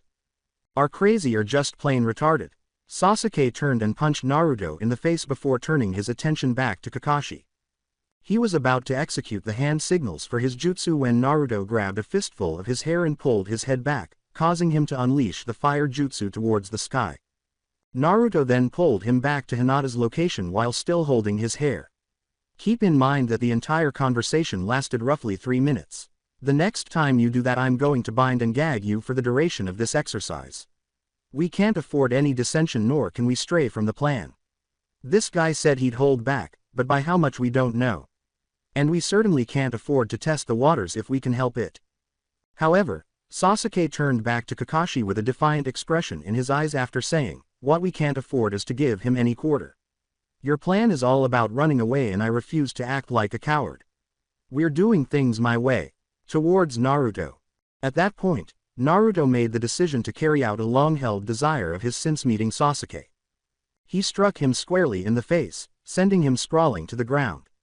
Then, with Sasuke staring at him in surprise, Naruto glared down at him. Then he said with an icy tone, "We are doing things based off the plan we agreed upon. And I swear, Uchiha, if you deviate from the plan one more time, I swear to every god of every religion to ensure that only your brother can revive the Uchiha clan, because I will rip your nuts off and shove them down your throat. Now get your head out of your ass, start acting like a team player. I refuse to fail because of your arrogance." He then smiled at him. "I know how bad you want this. I want it too, and so does Hinata. But if we can't agree to work together, we might as well hand our headbands back in, because we'll only end up getting each other killed if by some miracle we make it past this point as we're acting now." He turned away from Sasuke. "But if you do this on your own, then by all means go and fail on your own, because I won't help you." Incredulous, Sasuke lay there, wondering why Naruto was making such a long journey for him. "Why do you fight?" he finally asked at that point. "If we make it to the end of this, I'll tell you," replied Naruto. "Now let's get back to the plan. We need to hide." And they did hide. They stayed together all the time. They retreated to where Sasuke had set up one of his traps. They had used up their 15 minutes. Kakashi declared, "Time to go hunting." He set out to locate them. All he had to do was act as though he had fallen into their trap to see how they handled gaining an advantage over a distracted opponent. They had taken to hiding slightly outside the trap's range and waiting as he got closer to the three. They heard his footsteps and knew he was approaching. The only thing left to decide was how they were going to obtain those bells. They hadn't anticipated that factor. In other words, it appeared to be a simple ride-in, but Naruto was already aware that Sasuke was seeking fame. The choice was whether to save his sorry ass again or allow Sasuke to be the distraction. He simply didn't believe he was capable of doing it too frequently. Abruptly, Kakashi appeared in the tiny clearing where Sasuke had set his trap. He already knew where each of them was when he looked around. Then he recalled Sasuke's use of his trap. The blind kunai trap was a simple academy-taught trap that typically fired kunai at a person from a concealed spot, usually behind, down to the last detail. The only issue was that Sasuke appeared to only be aware of the most basic traps based on his observation the previous evening. He obviously needed to broaden his horizons. He then took a careless step and struck Sasuke's trap's tripwire, sending several kunai flying in all directions in the direction of Kakashi, who caught them with ease. Disappointing, Kakashi thought. Naruto sighed in frustration as Sasuke leapt from his hiding place to attack him directly. Sasuke might blow it for everyone, but Hinata couldn't help but wonder. Kakashi anticipated Sasuke's next grand fireball because he knew that Sasuke had already done it once before. To neutralize Sasuke's fire jutsu, he executed a water jutsu. As a result, the area was momentarily covered by a cloud of steam. The wise course of action at this point would be to retreat and try again, but Sasuke persisted after the steam cleared and attempted a frontal assault once more, forcing Naruto to intervene and save his ass once more. Hinata had set up one of the traps, and all three were racing toward it. In the meantime, Naruto was using every profanity he knew to attack Sasuke for his repeated attempts to veer off course and his inability to construct traps. "What the fuck made you think that something that fucking simple would work?" said Naruto. "And what the fuck did I say about deviating from the plan? I thought the fucking rookie of the fucking year would be better than this." "Don't be so hard on him, Naruto-kun. Sasuke-san wants to succeed as much as we do. We just need to polish up our TT teamwork," said Hinata. It will be something work on when we pass. You mean if because I don't see you helping us one bit, you weakling? Sasuke snapped. At that point, Naruto halted his run and struck Sasuke with a haymaker. You ungrateful asshole, she sticks up for you and you call her a weakling. Naruto yelled. You know what, you're right, our chances are in the if category, but it's not gonna be mine or hers fault. Go ahead and go it alone. Me and Hinata have a better chance without you holding us back with your ego.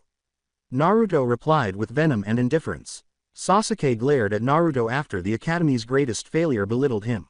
Despite his refusal to acknowledge it, he knew Naruto was correct. When they reached Hinata's trap, she guided them to the safest hiding place. They waited in silence. After a few minutes, Kakashi materialized. They watched, attempting to remain silent. Kakashi was searching for them when he noticed an exploding tag below.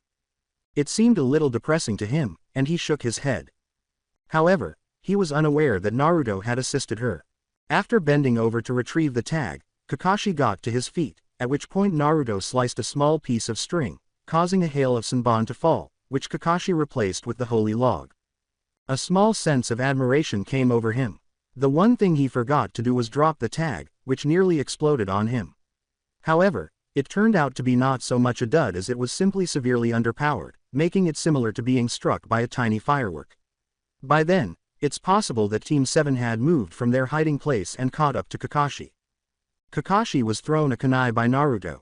Again defying the plan, Sasuke ran for a frontal attack while Hinata pursued him in an attempt to close a few of Kakashi's tenketsu.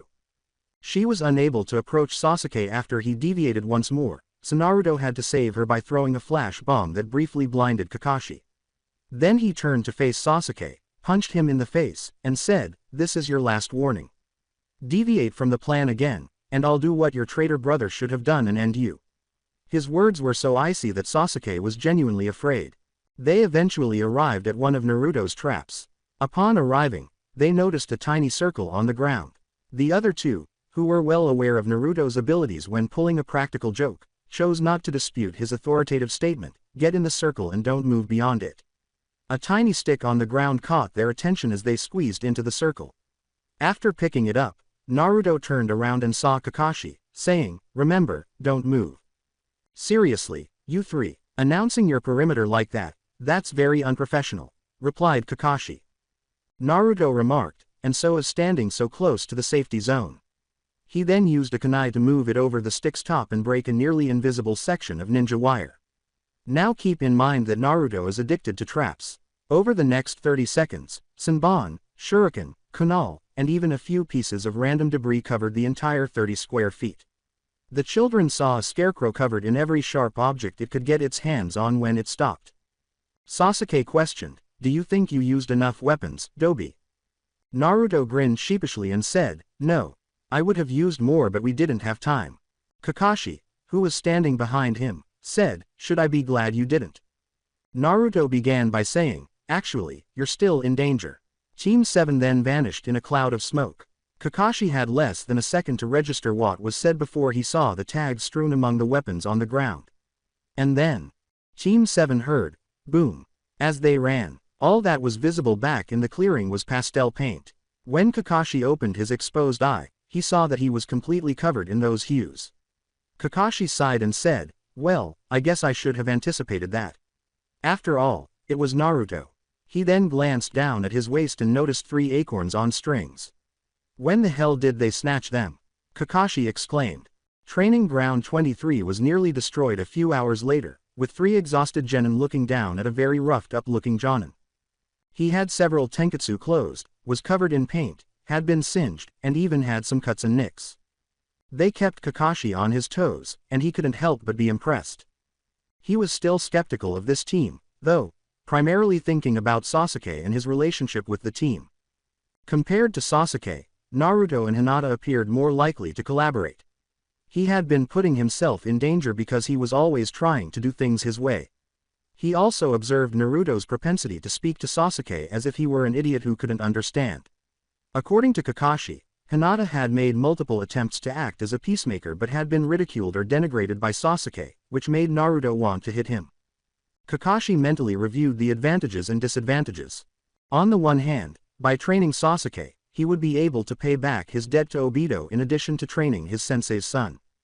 Hinata was a great asset to him as well. He was certain that he could help her get started in the right direction. However, he also had to point out that two of his team members didn't get along. He sighed and inhaled deeply. Though life was never easy, he made a choice. He began, "Alrighty then. I'm going to go against my better judgment here and go ahead and pass you." Sasuke questioned, "What do you mean by that?" "Well," Kakashi began, "you all three suck. You Sasuke are a hothead when your ego is challenged and you don't play well with others. You, Naruto, are just as hot-headed as Sasuke, though you at least seem to try to work with others. And you, Hinata, during our confrontations throughout this exercise, you showed the most abysmal Juken abilities I've ever seen from a Hyuga, and it was obvious that that was all you have to work with, but at least you tried to play the peacemaker. But despite all your failings, I think I have what it takes to turn you into a real team. So, I'm going to go ahead and pass you. Be back here in a week at noon so we can officially start our time together as sensei and students."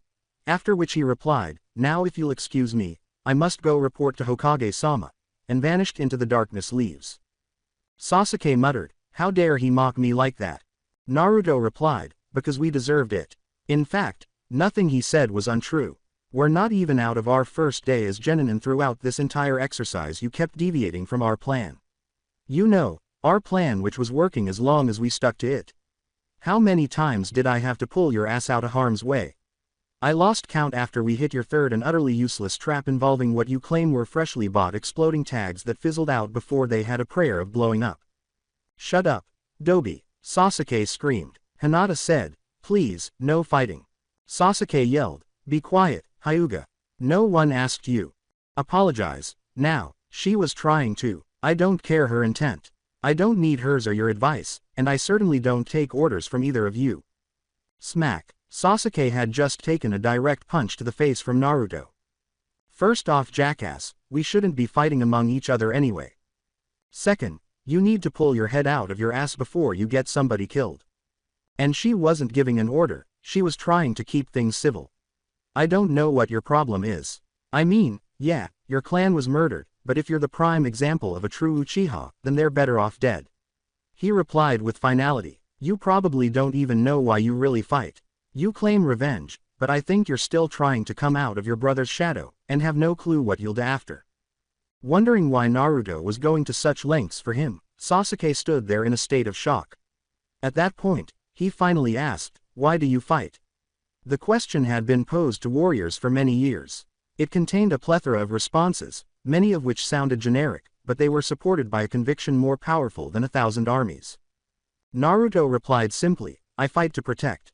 In the life we have chosen we must forsake virtue, amongst other things, to protect those who seek to hold on to theirs. We give up the right to life to uphold another's. We walk a thin line in between good and evil, Sasuke.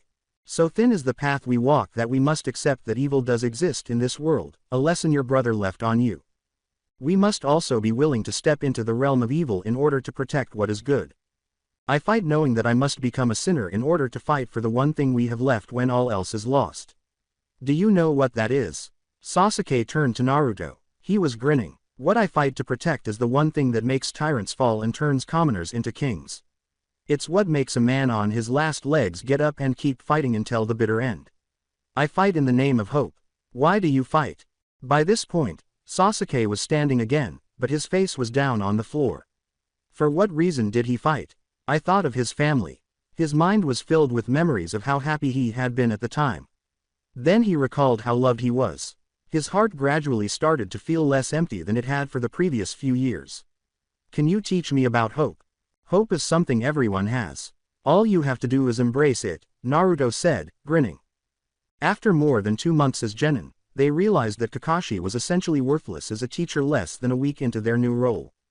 He rarely taught them anything, was never on time, didn't take anything seriously, and made the most ridiculous excuses for missing class. He only took them to the mission hall for D ranks, and even then, he simply showed himself incapable of doing anything, so they had to do everything. To the dismay of his students, he appeared to do nothing but read his Ika books.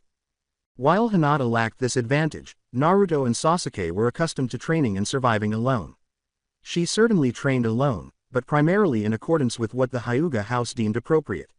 She had never been motivated or inspired to think creatively before, and only now did it turn out to be a crutch. Kakashi was unaware of this, even after pointing out her subpar Gyuken abilities. Naruto nevertheless made an effort to assist her in spite of this. Sasuke was still adjusting to the concept of being a member of a team. He has been alone and mostly left on his own for the last 4 years.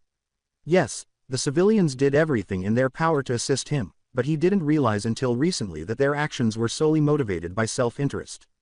At times, he would question their true value to him and believe that they were merely a means to an end. However, he had yet to come to a conclusion. Then he would start thinking about Naruto. Unbeknownst to him, Naruto had made a conscious effort to appear foolish. He seemed to want to fail on purpose. However, why? Sasuke rarely paid attention to what he saw as inferior people, but damn, he was perplexed by everything about Naruto. What exactly was he concealing?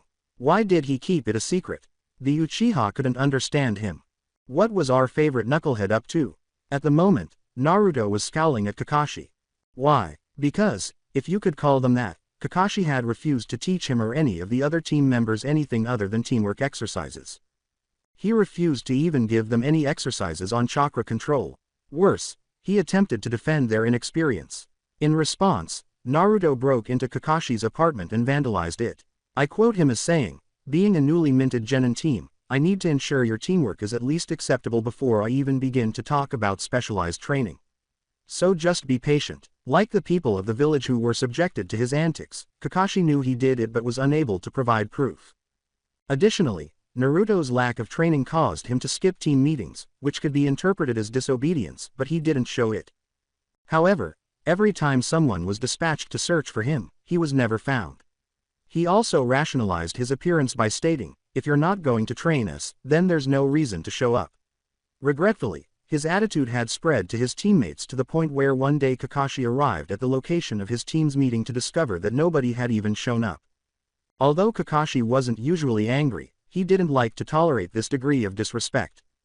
Even worse, he refused to take responsibility for it. He believed he was joining his ideal team.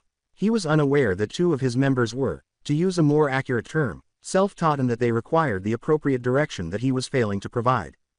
He also believed that he would get along well with Hinata, but in reality, he was just reiterating to her the harsh criticism of her weakness and worthlessness that she had heard from her clan for the majority of her life.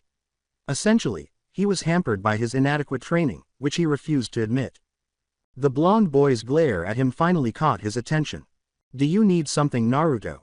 he asked, giving Naruto a smile. Already enraged, Naruto slapped the book out of Kakashi's hands and yelled, "We finished the mission 30 minutes ago and you haven't even noticed. It's getting late and the mission hall closes in 10 minutes. Kakashi shrugged his shoulders as though it didn't matter and went to get the book, but Naruto got it first. "I'm keeping this," he said, scanning its contents. "What the fuck? This is porn." As he returned the book to Naruto, Kakashi calmly and slightly amusedly remarked, "No, it's not. It's good literature. Again I say, what the fuck? Is that all you care about? A book of smut? You've got 3 young charges ready to learn from you, and you just read someone's literary wet dreams. That does it. I'm demanding movement to another team. I vote no confidence or competence in you." Naruto's tone moved from angry to cold. He'd had enough. He started to walk away. In an attempt to sound authoritative, Kakashi said, "I haven't dismissed you, Naruto." With finality, Naruto said, "Fuck you. I have my right to call no confidence and I invoked it.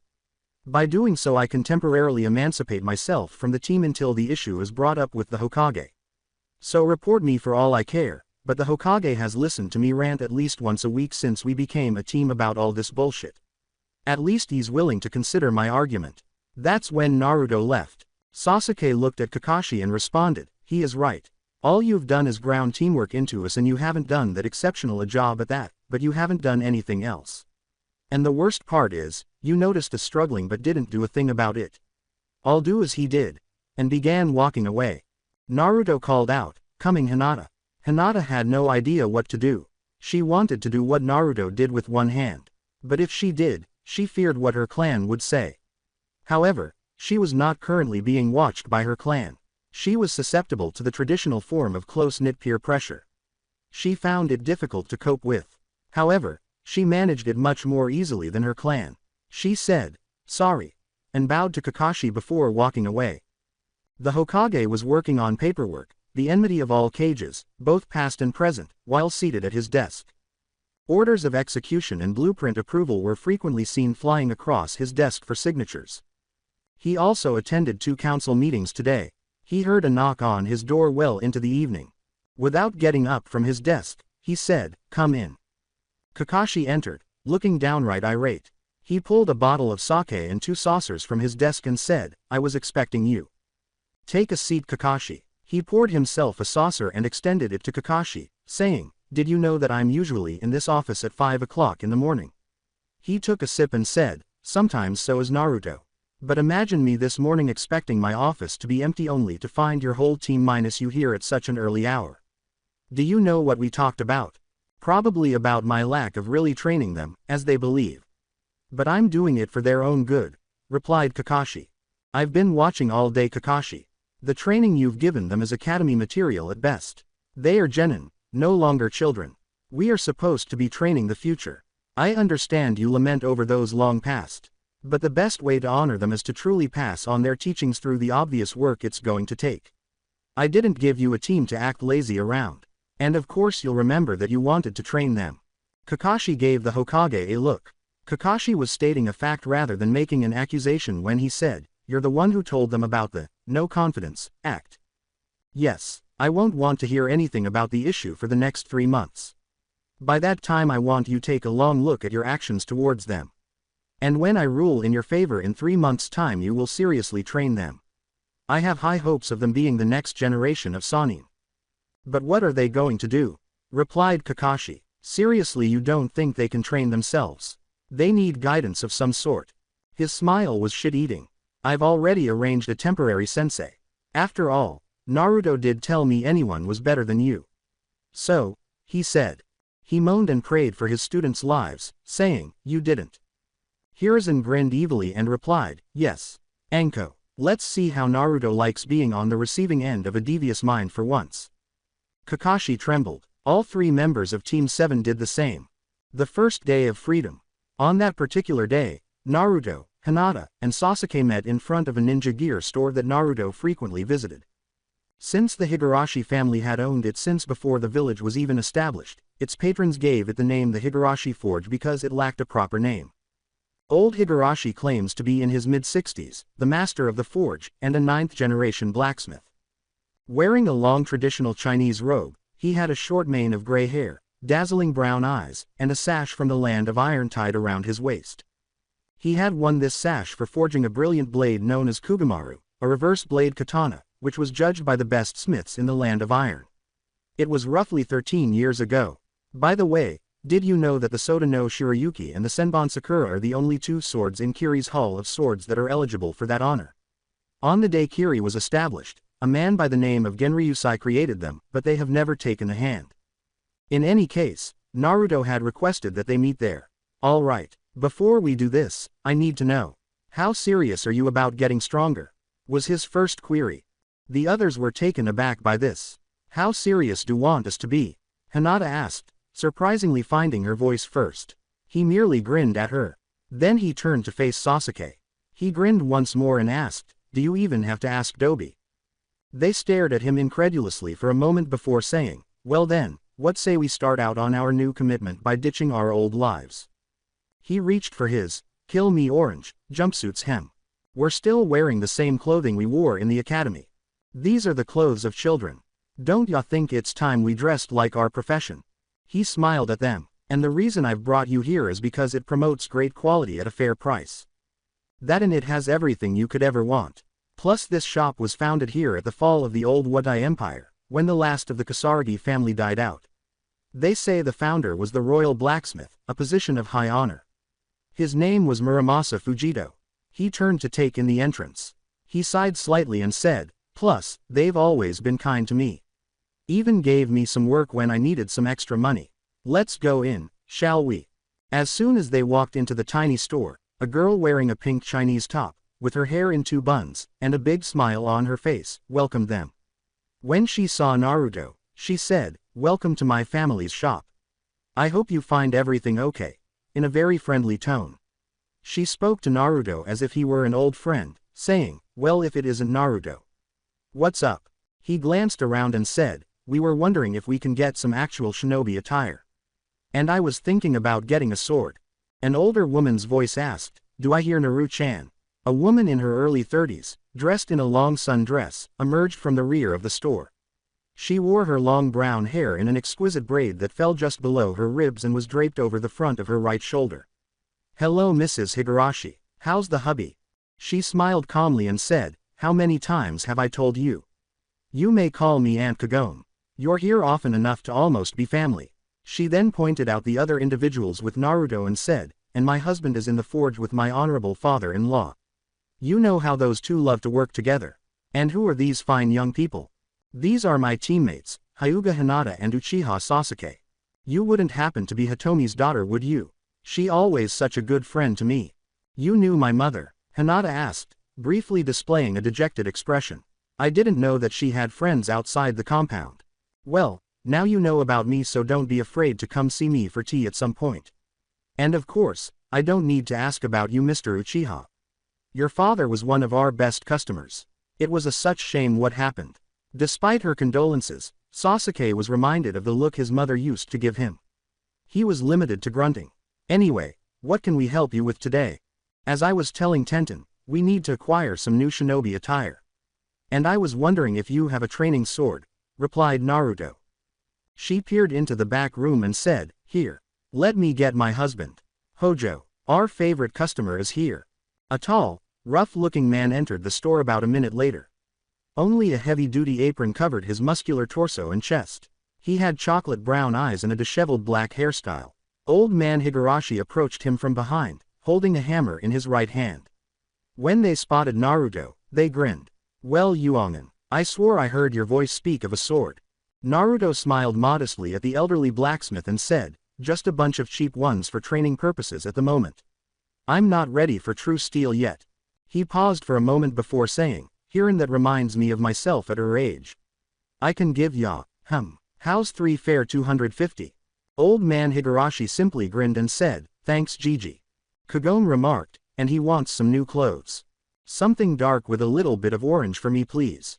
With a hint of conceit, Sasuke declared, if I find something I like I'll pay whatever price you ask.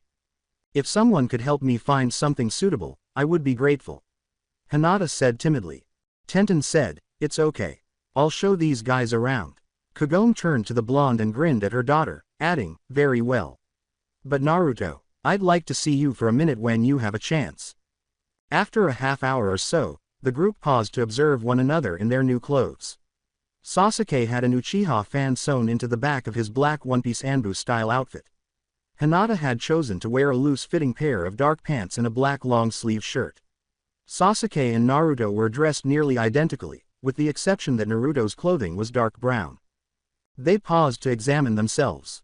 Naruto questioned, is it sinking in yet? We look like true shinobi now. But, just because we look the part doesn't mean that we are. Hell, we may not be ready to call ourselves true shinobi for a while yet. He glanced at himself in the mirror. But I will admit, we look damn badass. And those clothes were made using the best of my skills, added Kagome with a smile.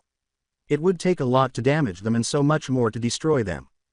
I got your swords ready, called Hojo. That brings your total to 800, said Tenten. But Kagome was giving Naruto a critical eye. Something's missing. She paused for a second. I know, wait here. She went into the back for a moment and then came back out carrying a wrapped parcel. Here Naruto. He undid the wrapping to reveal a long red scarf. Is this, for me? He asked. Someone I was close to wanted me to make a scarf using the best of my abilities for a loved one of hers. But she died a long time ago. But all the same, I put all my knowledge and power on this scarf. I think you should have it to always remember that you are loved. Naruto hugged Kagome with a few tears in his eyes. Now, you just said it yourself. You're a ninja, but I don't think they mind tears of joy. Later that evening, old man Higurashi remarked, so you finally gave him the scarf you made at Kushina's last request. I wish he thought he was ready. I'd love to give him Kugamaru. After all, his parents asked to make that sword for, I am. Don't worry, When he's ready he'll let you know, replied Kagome. Then she gave a little sniffle. Hojo said, "What's wrong, dear? We've tried our best to make him feel loved and wanted. We've watched him grow up a little at a time. He's become so strong on his own. And now he's well on his way to becoming a fine shinobi, and she was attempting to maintain her composure. Just like Tenten, dear. They both chose a path to be ninja. It's hard admitting, but least we can do is give them all the support we can and pray for the best." Hojo replied. "I know. Then that's exactly what we'll do." After a week. About a week had passed since Team 7's emancipation. Only Naruto and Hinata had gathered for training thus far.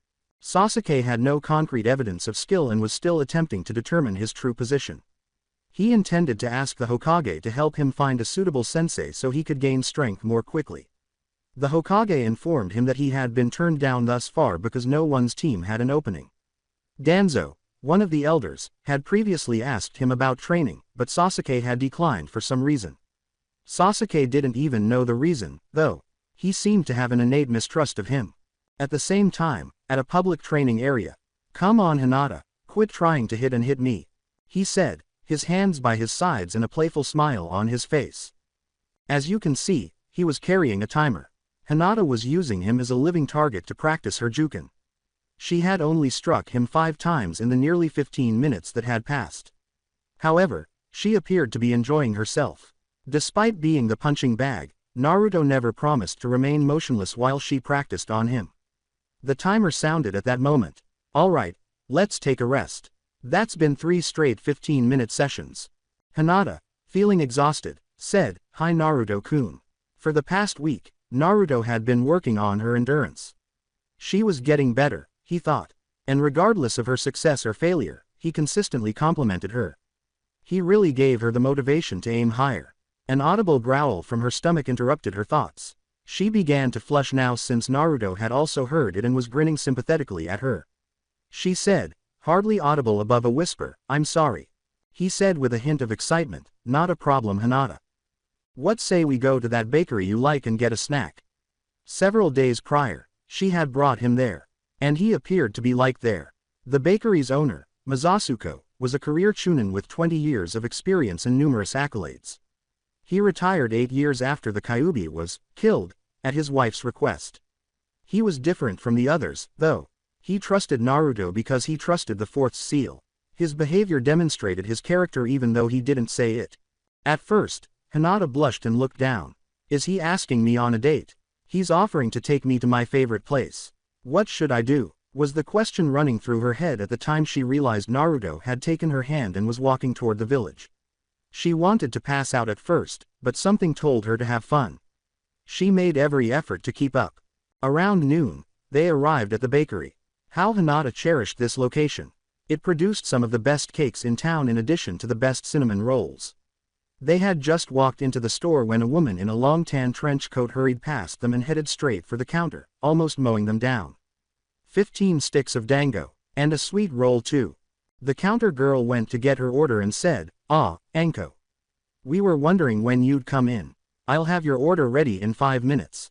Unaware that this triggered a new thought pattern in Hinata's mind, Naruto asked, "So what do you want?" "I'll pay." "Oh number. He's offering to pay. If I let him, he might think I'm spoiled. But this is Naruto. He's always so generous. Offer to pay this time. See if he offers again." Then, with a smile, Hinata said, "I'm okay Naruto." However, Naruto grinned and said, "No really. I'll pay. You pay next time." When he was with her, he always seemed to smile more, and the opposite was undoubtedly true. She continued to blush and said, "That's all right." They decided what they were getting as they walked to the counter. Naruto had never been a fan of sweets, primarily because the ones that were offered to him contained poison, but he was beginning to reconsider that, at least in this particular location. When Naruto and Hinata eventually reached the counter girl, she was back at the register. "Hi Miss Hinata." "Hello Mr. Naruto. What can I get the both of you?" 6 cinnamon buns with the sweet glaze on them for me please." Hinata replied. Naruto saw a small disturbance while he was still considering what to get.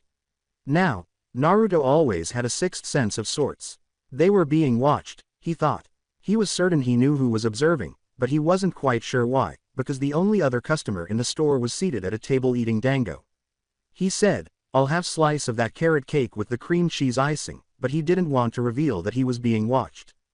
They went to a table in the far back of the store and sat down after receiving their order.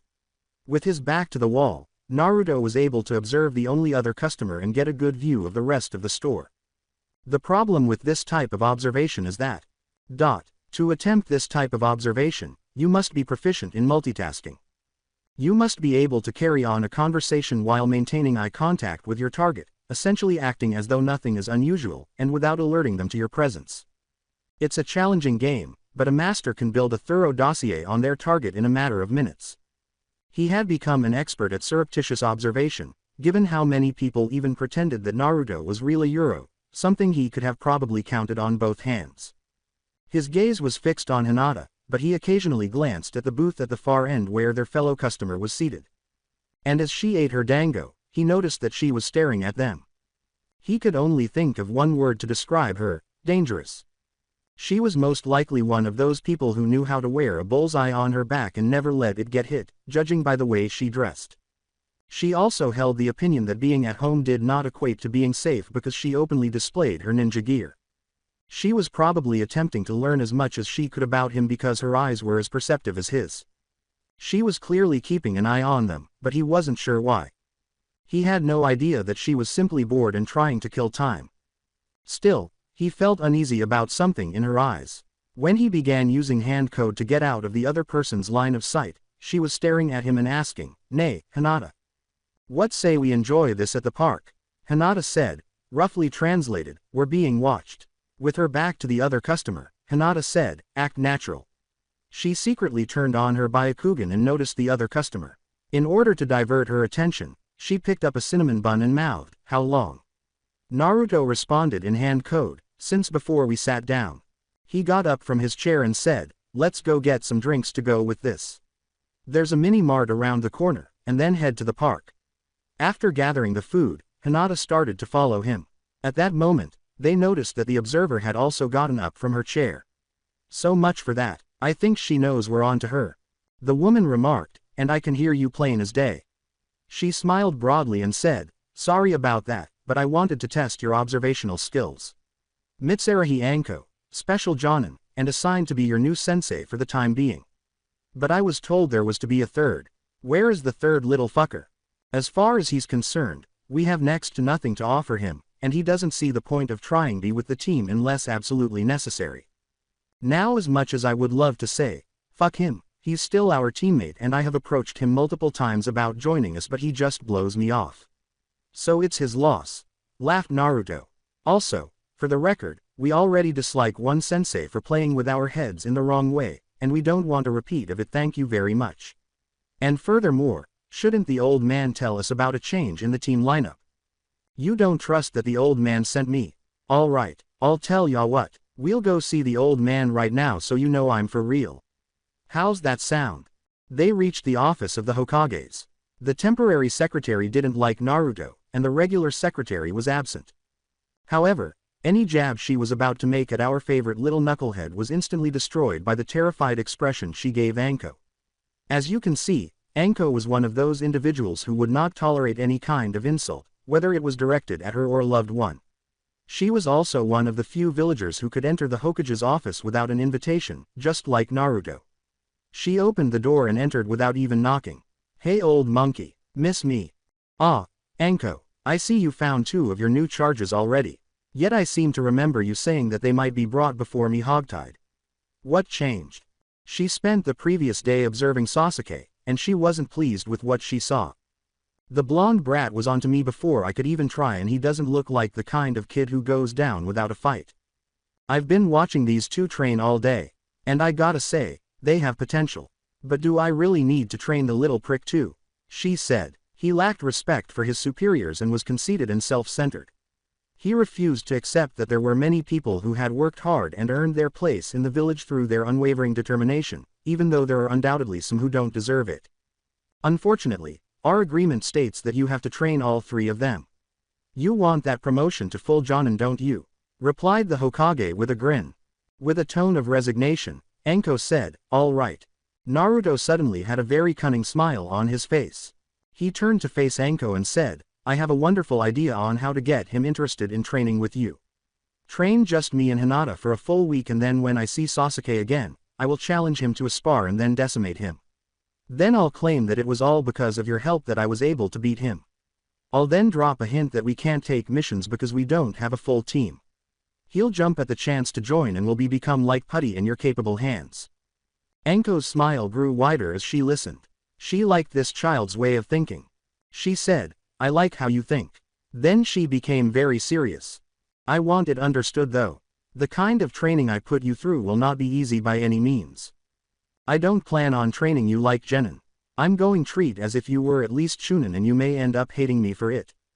I will not tolerate any complaining from you because you asked me to train you. I'll expect your best effort and beyond. Any problems you may have about my training you can shove up your ass right now. I'll give you the rest of the day to get ready. I want you at training ground 44 tomorrow at 9 a.m. If you don't show, I come looking for you. And you won't want me to find you if I have to waste my time looking. Got it? The two barely teenagers gulped and nodded their minds. Good. See ya then. Naruto asked, sounding a little anxious, just what the hell did I get us into?